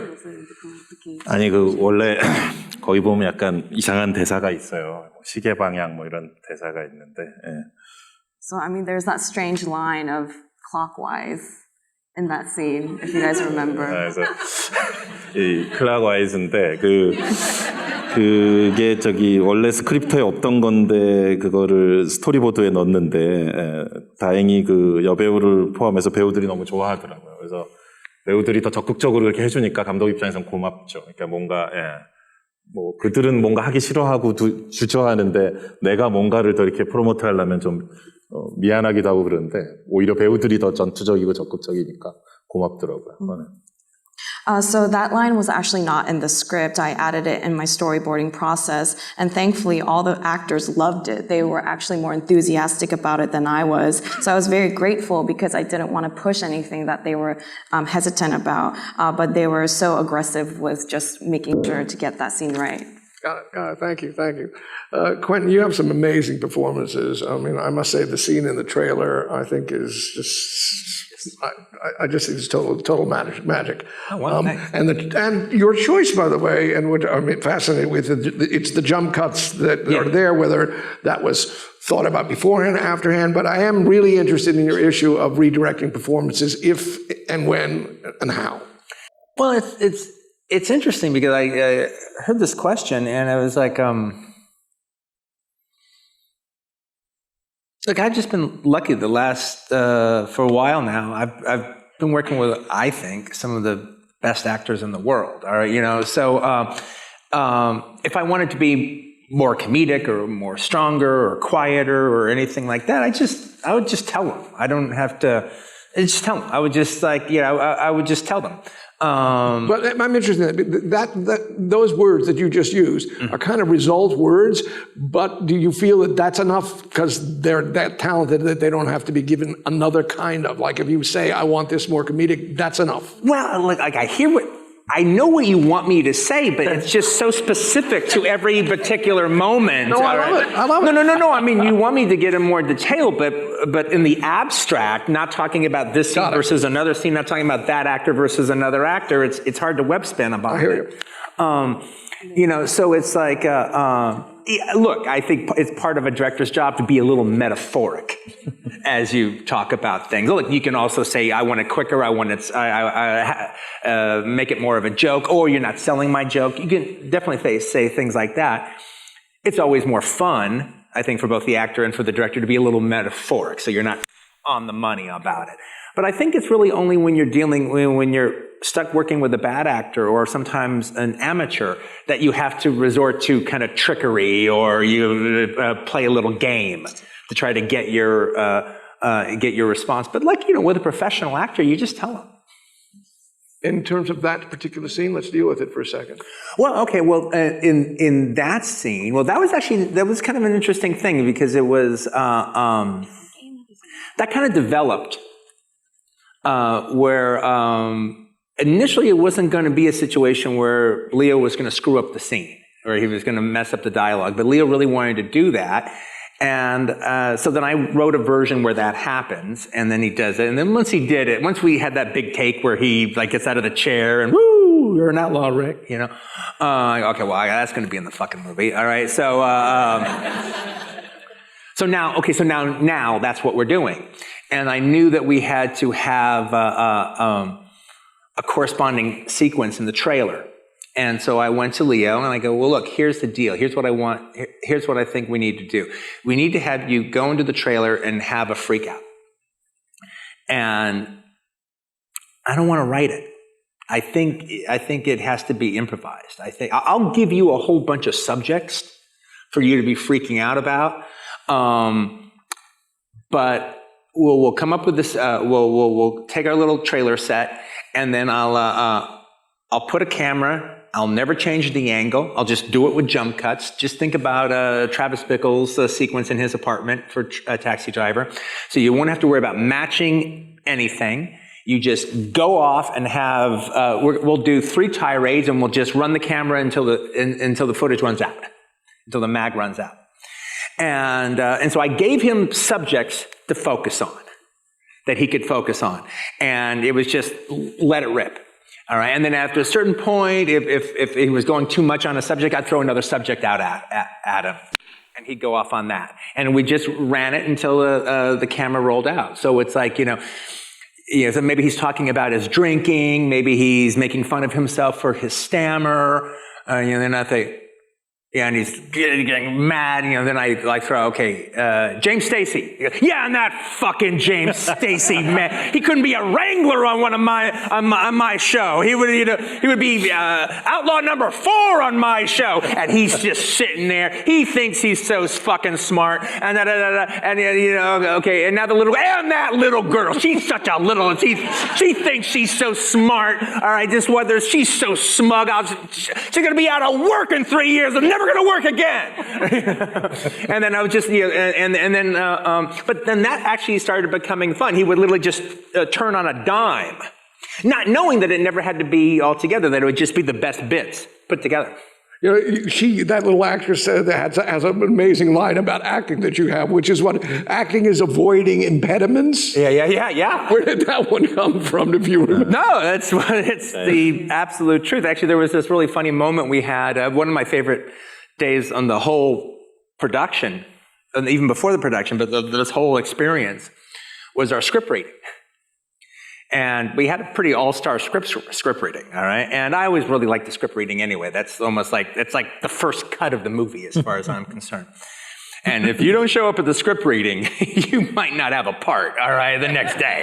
All right, everyone has excuses, boy, they can't be there, and I have recast. Usually not because, I'm just going to teach them a lesson, because, okay, so Sam, you play so-and-so's role. Wow, I like the way Sam did it. Fire that guy, and now Sam's playing 2 roles. I've done that 4 times. So, come to my script reading. It's a good day. You're going to want to be there.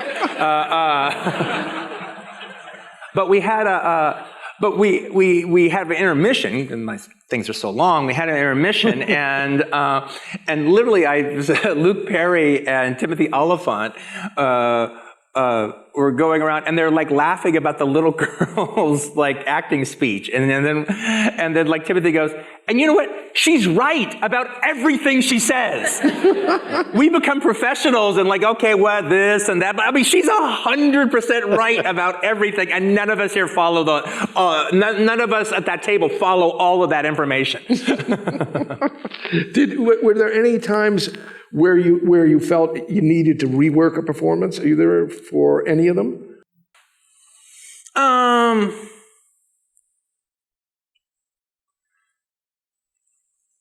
There was one actor, I won't say who the actor is, but there was one actor. They were a little over. I was surprised. They weren't adding enough to it. Mm-hmm. And I was surprised, and as I went in and talked to them about it, that they needed to bring more out of it. And look, so that actually is a situation where it is like what you're talking about, and that was difficult because you're working with them, but you don't want to rob their confidence. But they're just not doing it, all right? And that was actually a case where I had to say, you're not doing it. You're really not doing it. And I think you need to be over here. I don't know why I'm watching you. I don't know why I'm listening to you. I don't know why the other characters are listening to you. You have to give me a reason to listen to you. All right? And there was even a situation, you're telling a story. I can't even follow the story you're telling. What is the point of you telling this story? It's just it's a word salad. It doesn't mean anything. Tell me the story in a way that I can follow it, that it's not just a bunch of blah, blah, blah, all right, but that I care about the end of the story. Got it. Sam Wanamaker, the character of a director. It's interesting that in some of these movies you got somebody directing somebody else. So you got Hitler directing somebody else too. But the point is, when you were creating this television director, what were some of the processes for you in talking to that actor about what he was going to do? Oh God, well, Nicholas Hammond is so amazing. He, Sam Wanamaker is a real guy, all right? And he's a real actor, and he was a real director. And he did television, and he did movies, and he's like famous for being one of the real major movers of the Old Vic in London. And so, but as an actor, I always found Sam Wanamaker kind of a hammy actor. And so when me and Nicholas were talking about it, I go, look, I am positive as hammy an actor as Sam Wanamaker was, I'm positive he was twice as hammy a director. You know? So you cannot play this character too big, you know? And as opposed to, like, say, Peter O'Toole in the Stuntman, which was a little bit of a jumping off point, okay? I don't want you to I don't want there to be the genius lock that there is a Peter O'Toole in there. It's just, you're just hammy, because that's how you think directing is supposed to be. And so anytime you talk, okay, now between you two guys, all right, you know, then you tell a 20-minute story about what they've done and what they need to do next. And I couldn't believe it that we did we cut it out of the film. But he's just Nicholas Hammond was one of the best improv actors I've ever seen. He comes swooping in on a crane, all right, and to cut on the Lancer take, you know, and he's like, okay, cut. Marabella, you are my muse. Haley Mills, eat your heart out. That was perfect. Okay, now, Sam, Wayne, here's the thing with you. You gotta understand, you're two cowboys. You have never met each other before. You don't like, and then when you say, look, top hat, you can't do this, and you know what he's calling you. All right, same thing. All right, you know, and it's going to be a fight. It's going to be death right here, blood in the street, until little Marabella shows up and stops the two of you. And then even talking, like another scene where he's directing Rick. He goes, you're a Hamlet. He goes, and this chair that you're sitting in, it's the throne of Denmark. And you're a Hamlet. And you're both mad, driven crazy. Hamlet because of the death of his mother by his uncle. Caleb, because of syphilis. And then little Marabella is your pint-sized Ophelia. You know what I'm wondering is, are you ever this way on set yourself? Okay, here's the thing.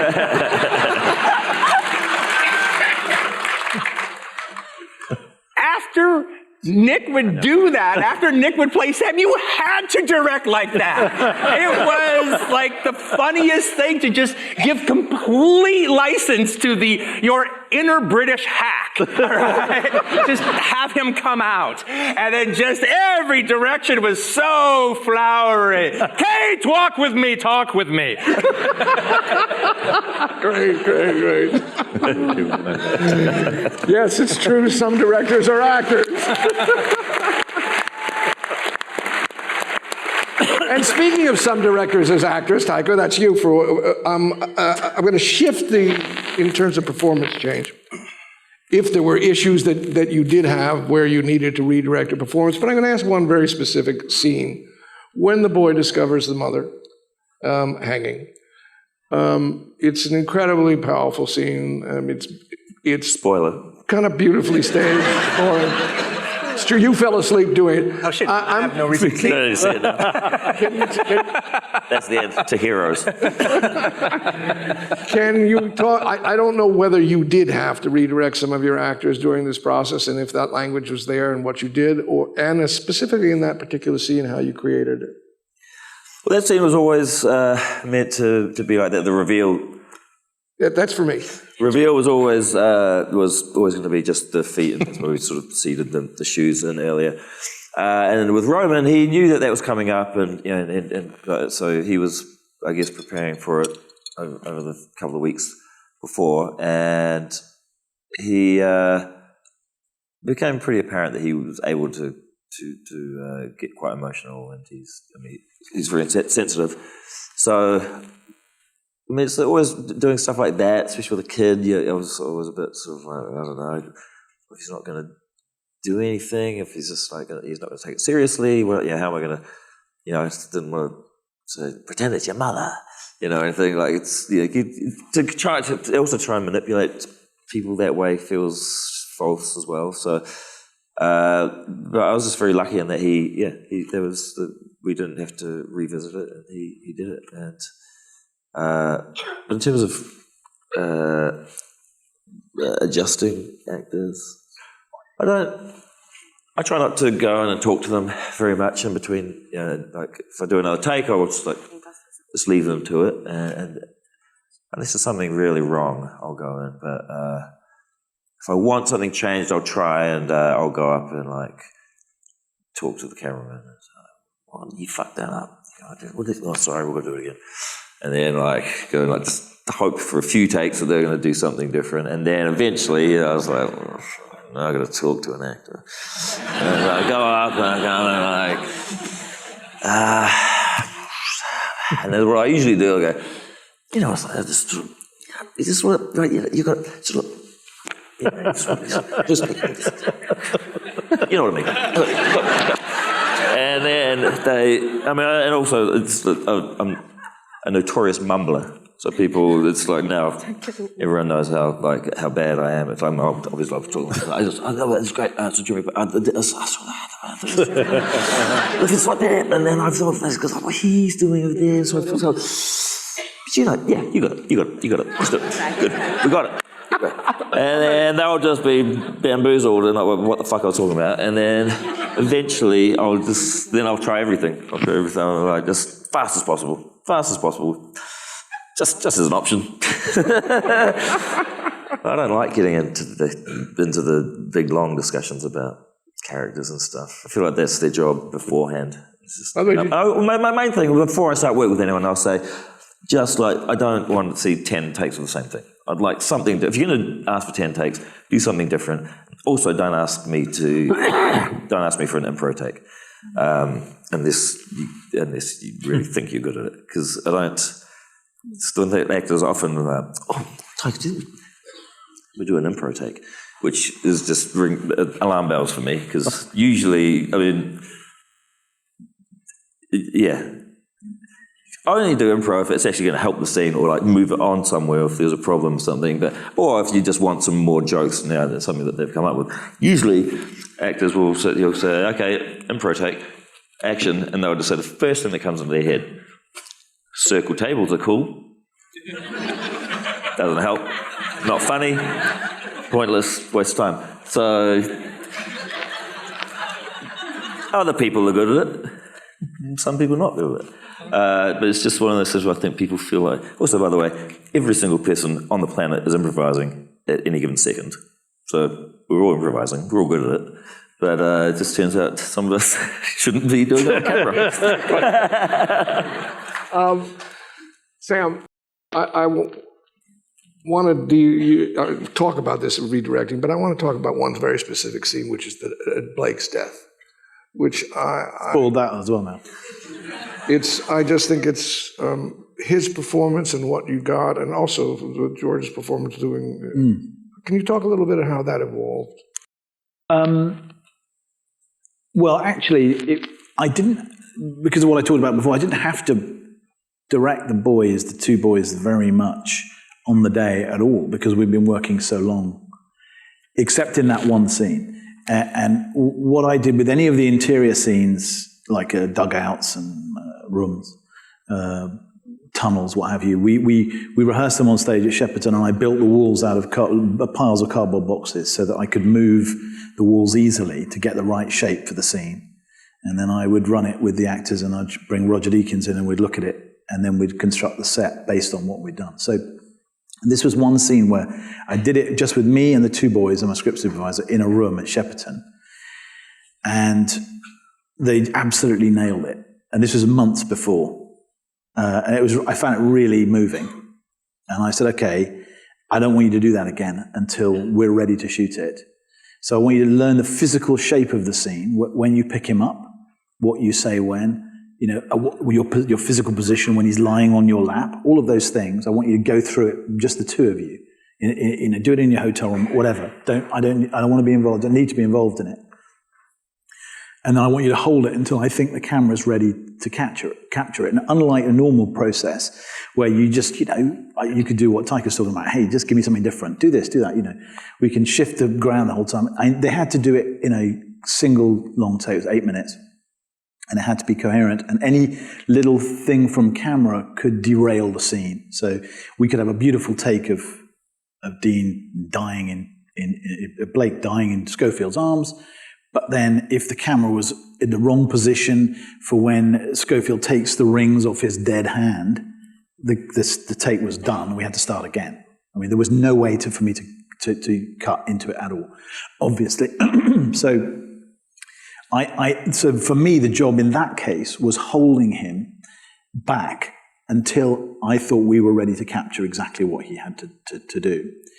And then I also trusted one other thing, which was particular to this movie, which never normally, which is that he had a rig in his backpack so that when obviously stabbed by the German pilot, when he opened his tunic, the blood just started pouring out. And I told them not to fire the rig until I thought he was ready to react to the blood. And because I had a feeling that the feeling of just pumping blood out of his own stomach would be so overwhelming to him that he would react differently, and that is what happened. My favorite little moments in the movie is the look on his face when he sees the blood coming out of his own stomach, and it is genuine shock. I mean, it took us a long time to do this rig and all this sort of stuff, but it just pumps and pumps and pumps and pumps and keeps going. And there's something about bleeding and bleeding and bleeding that actually had an emotional impact.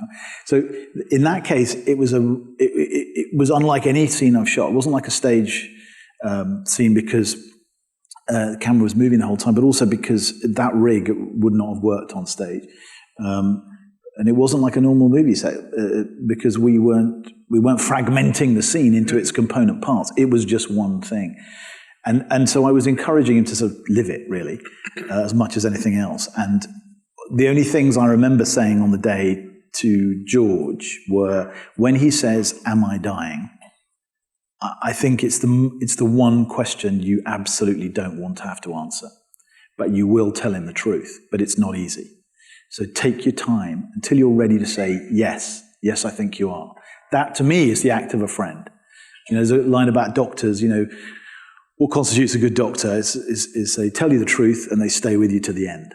And I always think about that about friends, the act of a friend is to tell you that, yes, you are dying. So you use this last minute or two of your life to say what you need to say, and I will be here for you. And so I remember going in and saying that and a couple of other small things, otherwise directed the camera. But most of the time, for me, the boys were not the issue. The issue was the day players. I was about to say, to have the extras. Well, to have my day players, effectively, 2 days, sometimes 3, Colin Firth, Benedict Cumberbatch, Andrew Scott, Richard Madden, Mark Strong. They were my day players, right? Yeah. So, but, the weird thing was, and they all were doing it for the right reason. They all said, look, we want to be part of this. I promised them they wouldn't have to publicize the movie, which their eyes lit up at that point. You mean I just have to be an actor, and just read the script and want to be part of this. And if you don't, that's fine. But if you do, come, I'll rehearse with you beforehand. But the issue for me there was we had to intersect with these lives that on paper were much bigger than the lives of the boys that we were following.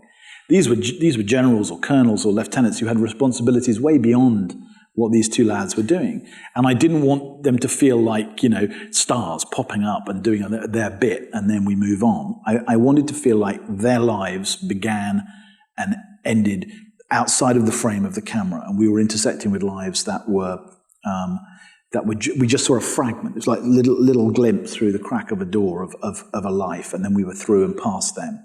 And each one had significance. But I also wanted them to not be too broad, because I didn't want them. For me, the movie was not about the generals were arseholes and they were all sending these men to their deaths. Didn't want them to be, rhetorical. I didn't want them to be arseholes. I wanted them to be people struggling in the fog of war to make sense of what the fuck was going on in a war that, this perfect storm of history where you could kill a man at 1,000 yards with a machine gun, but you couldn't communicate with a man 20 yards away because they hadn't invented the communication that would do that. And this puts you in this present tense world in which you never know what's around the next corner. One person says one thing, another person says another, and neither is the case, And I had to give this feeling that these people were just struggling in their rooms or wherever you met them with their own series of issues. And I had to calm them down because the energy, I always think of directing actors sometimes like one of those heat goggle things, you detect, you can see the body and you can see where the heat is.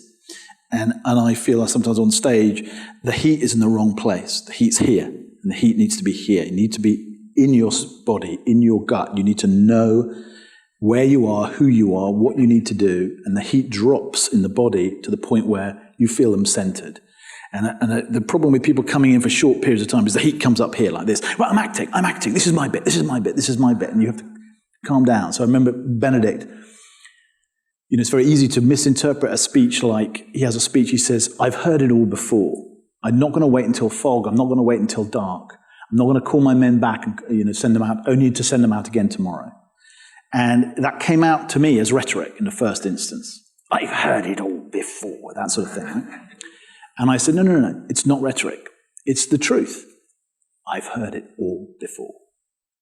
Okay, fine. So you just want, and it just had to pull the energy down from here to here. And that's what I was doing all the time with those guys. I was just rooting them. Like Andrew Scott, you've been there for months. You fucking hate this place. You're sick, you've had the flu, this has happened just before, this is about to happen. You drag two men back. When you say, I dragged two of them back here 2 days ago, I shouldn't have bothered. You fucking carried those fucking corpses on your back down into this hole and they were already dead. Right. Tell them that in that one line, So it's about lived experience and just have to compress. Take what you remember, take everything you've done and push it down into this very tight space in which you're trying to communicate in a very limited time everything you've lived through. And that's what we're doing with the boys, but the boys had much longer to express those things, so they could come out in little moments here and there. But with the others, they needed to sit on this big well of emotion and experience, lived experience. So I had a lot of description, and to walk them around the set, showed them No Man's Land, and describe things that they would have lived through, talk to them about it, rehearse a little bit, and then say nothing on the day, as much as I could, and except occasionally step in and say less or more.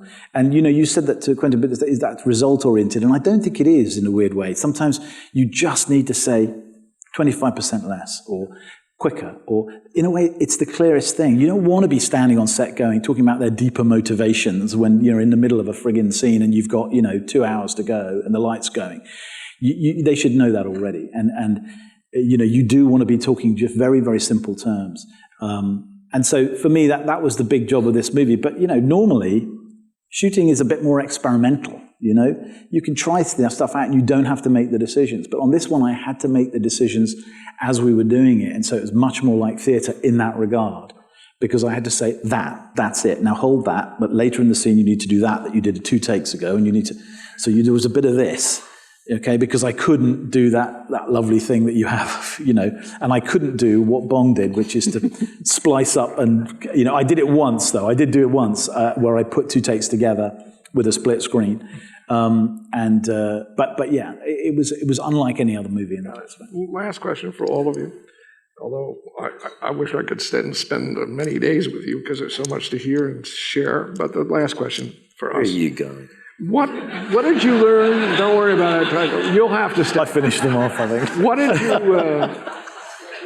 This is where all the good stuff comes out. This is where the actual information. What did you learn on this movie What did you learn on this movie that if you now were to talk to another director, you just give this piece of advice? This I learned on this movie about directing that I would say if I'm talking to another director, a new director, here's a piece of advice. Or, Sam, what piece of advice might you give Well, I learned a huge amount on this movie because there was a bunch of stuff I'd never done before. So I learned what it feels like to direct your own work, which, these guys know. And I didn't know that. And it's fucking vulnerable. You can't turn around and blame the writer because it's your fault, and on the day you have to, if someone says this line's not working, that means you have to rewrite it. And that I thought I learned a lot about what it is to be a writer in a movie and how vulnerable it makes you. I learned a lot about that there is no end to the language of the camera. That was, to me, was the big revelation, is that how quickly we get set into this, master shot, two shot, over the shoulder, close up, bing, bang, bong, quick, fancy shot every 3 seconds, whatever it is, the patterns that you find, there are endless, limitless ways to shoot a scene. Limitless. The camera is its own language. And if you push yourself and make rules for yourself which you can't break, which I did on this one, it forces you to find new ways to express things with a camera. And that for me was a huge revelation when I think you do become very, at least I speak for myself, set in one's ways. So that for me was the big learning experience. Great, thank you. I think for me, probably something I learn or relearn on every film is to enjoy the danger of whatever it is I'm doing this time around, or how nervous I might be about the project, if anyone's going to see it, if it's even going to be good. Because I think with every film I've done, I've always felt like if it feels like not to be stupid, but if it feels like a bad idea or if a dangerous idea or something that I won't ever come back from, then it's probably worth doing it. It's like there's a great interview with David Bowie about creativity, and they're like, what's creativity for you? And he says, well, it's like when you're walking out in the ocean, you're walking out, and you just start losing your footing. And you can just barely touch the bottom, and the water's up to here, and you start getting worried about where the bottom of the ocean is, and if you can stand up again. He says, when I feel like that creatively, he goes, then I know I'm doing good work. And I always try to remind myself to feel like that, and to enjoy feeling like that. And if I finish a scene, I feel like I covered it too easily. Or if it feels like it came too easily, then I get very worried, and I try and make it a bit more chaotic. I try and put obstacles in the way, or just sort of shake it up, and try and find ways of making it more interesting, and just keep I guess just not given to just it being easy. Great metaphor, by the way, the water metaphor that you just said. For you? I'm not really sure how much it would have to do with this movie particularly. It's just, basically I had a really good team. I had a wonderful group of actors, and I had a really good team, and everything that we were doing was fun. I mean, it was fun to turn Los Angeles back into 1969. It was fun to be in that world. Believe me, when I did Django Unchained, it was not fun being in the antebellum South slavery world every day. It was a fucking drag, all right? But this was a lot of fun. And so, so I'm not sure how much that has to do with this movie, or how much it has to do with after doing a few movies, I've gotten easier at it. I think so it's not really answering your question, but I think I have changed a little bit between this movie and the last movie, Hateful Eight, because I think there was a situation where I think before I was a little bit more precious about each scene in its time, and you don't split. I mean, there was always situations where you have to split up a scene and finish it in another day, but that really shouldn't happen that way unless there's something else. And so you're building up to the right time to shoot a sequence, and then once you're doing it, you're doing it. And I was really kind of precious about stuff like that. And And then all of this, and then in the case of The Hateful Eight, one of the things that was the most important was capturing the weather. That was one of the most important things that we were doing, is capturing that weather. So it's, and we would never really know what the weather was going to truly be until pretty much a day before. So if the sun was up, then we're inside the wagon shooting. And if the sun was doing something else, we were in the haberdashery. But if it's all gray, it's this. But if we actually got the snow that we were looking for, then we'd be up on this one mountain, all right, to do this one sequence. And you'd have a situation where like the snow is falling in just the right way you want to do it, and it's like Sam Jackson trying to talk himself onto the coach. And so you're shooting Sam and all that wonderful snow, and that's great, but then we might not shoot the other side of that for like 3 weeks or 3.5 weeks when we had that kind of snow again. Now, I wasn't used to working that way. And Bob Richardson even kind of said to me, wow, Quentin, I'm really proud of you. You're really you're outside of your comfort zone. I go, well, it's what we're doing. I mean, it's literally what we're doing. We're all up here on this mountain in Colorado to capture this weather and this real snow in this certain kind of way. And I think that carried over on this movie, where it was like there were certain things that were important, and there were certain shots that we wanted to try to get that were important, and when it came to like getting the freeway or getting Hollywood Boulevard or getting anything like that, there was a finite amount of time that we had to do it. And so I have gotten out of my own comfort zone about as far as like the almost theatrical integrity of the dramatic scene that we're doing, and more it's a movie, and if you decide that some things are important or more important than others, then you have to readjust it to shoot to capture on film what's the most important to you. And Bong, for you, what did you learn that you would say from this movie? What did you learn about yourself as a director? 거창한 어떤 미학적인 깨달음이나 이런 거보다는 그냥 실질적인, 여기 또 다 감독님들이시고 하니까는. So rather than something lofty that I learned, I would like to talk about something more practical, since you guys are all directors. 제가 처한 상황이 좀 독특했잖아요, 패러사이트에서는. 그러니까 제가 그동안 워낙 로케이션을 좋아하고, DP랑 같이 뭐 로케이션에 직접 나가서 사진 찍고 오고 뭐 이런 걸 좋아하고 그런 건데, 이번에는 영화의 90%가 세트였단 말이에요. 특히 60% 이상이 대부분 다 부잣집에서 벌어지는, 일종의 저로서는 처음 실내극을 찍어본 것 같은 상황이었거든요. So for me, Parasite was a unique setup. The DP and I, we always loved shooting on locations. We would go location scouting, take a bunch of photos. But with Parasite, 90% of the story happened in those two sets. And particularly in the Rich House, 60% of the narrative happens there. So for me, it was sort of the first time shooting an interior movie. 공간을 완전히 낱낱이 해부해서 완전히 다 집어삼키지 않으면 직성이 안 풀리는데 불안하고, 이 공간을 내가 어떻게 완전히 요리할 건지에 대해서 걱정이 많았었어요. So I never feel comfortable until I completely dissect all the spaces and swallow them whole and have a full mastery of the space. Otherwise, I feel anxious. So with Parasite, I was very worried on how I was going to cook these spaces together. 그래서 시나리오를 마치자마자 시나리오 이제 마무리하는 단계에서부터 프로덕션 디자이너랑 아주 긴밀하게 같이 움직일 수밖에 없었던 건데. And that's why as soon as I finished the script, I had no choice but to work very closely with the production designer. 공간을 내가 직접 카메라를 들고 사진 찍는 걸 좋아하는데 그걸 할 수가 없잖아, 이번에. 그 세트를 다 킥오프 거의 임박해서야 세트가 다 완성되니까. I usually love to go to the space myself and take a bunch of photos, but with this I couldn't do it. Both sets were completed almost right before kickoff.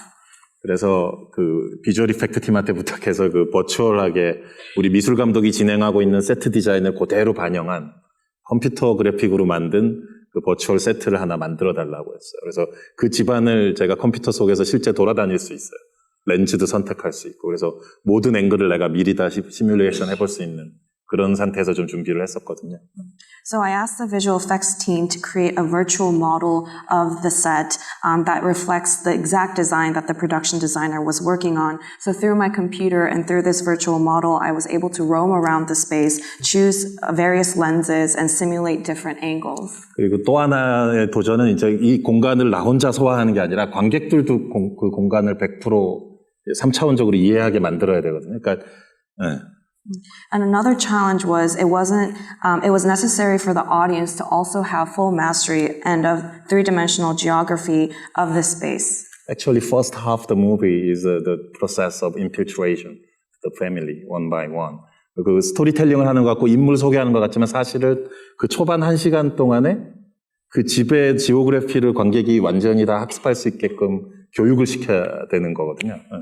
So the first half seems like it's progressing the narrative and it's introducing the characters to the audience, but actually at the same time it's educating the audience on the full geography of the rich house. 그래서 그 교육이 된 상태에서 이제 나머지 세컨 할프에서 후반에 완전 같이 폭주를 할 수 있는 거니까 그 부분을 사실 표면적으로는 인물이 무슨 대사를 하고 있고 뭐 그 침투하는 과정을 보여주는 것 같고 그 개개인의 재미있는 캐릭터가 보여주는 것 같지만 사실은 그 뒤에 진행되는 일들은 무의식 중에 공간을 다 소개 내지는 에듀케이션 하고 있는 거죠. 그거를 되게 신경을 많이 썼었어요. So the audience had to be fully educated on the space for the second half of the film to just rage in terms of telling the narrative and all the events that explode later on. So on the surface, you know, the film features all these fun dialogue. It shows the process of infiltration, introduces the fun quirks of each individual character, but subconsciously the audience is being introduced and educated on this space, and that's something that I paid a lot of attention to during prep. 그래서 실내극을 정교하고 복잡한 실내 공간에 실내극을 찍어야 될 때 어떻게 접근해야 될지에 대해서 제가 한 25분 정도는 강의를 할 수 있을 것 같아요. 영화 학교에 가면. 네. So now I think I can give at least a 25-minute lecture on how the approach to take when you're shooting an interior film inside a very meticulous and complicated space. Well, in terms of educating, and in terms of learning, and in terms of sharing, you are all masters of a form that we all love, and we thank you for your creative genius and for your time here. Thank you.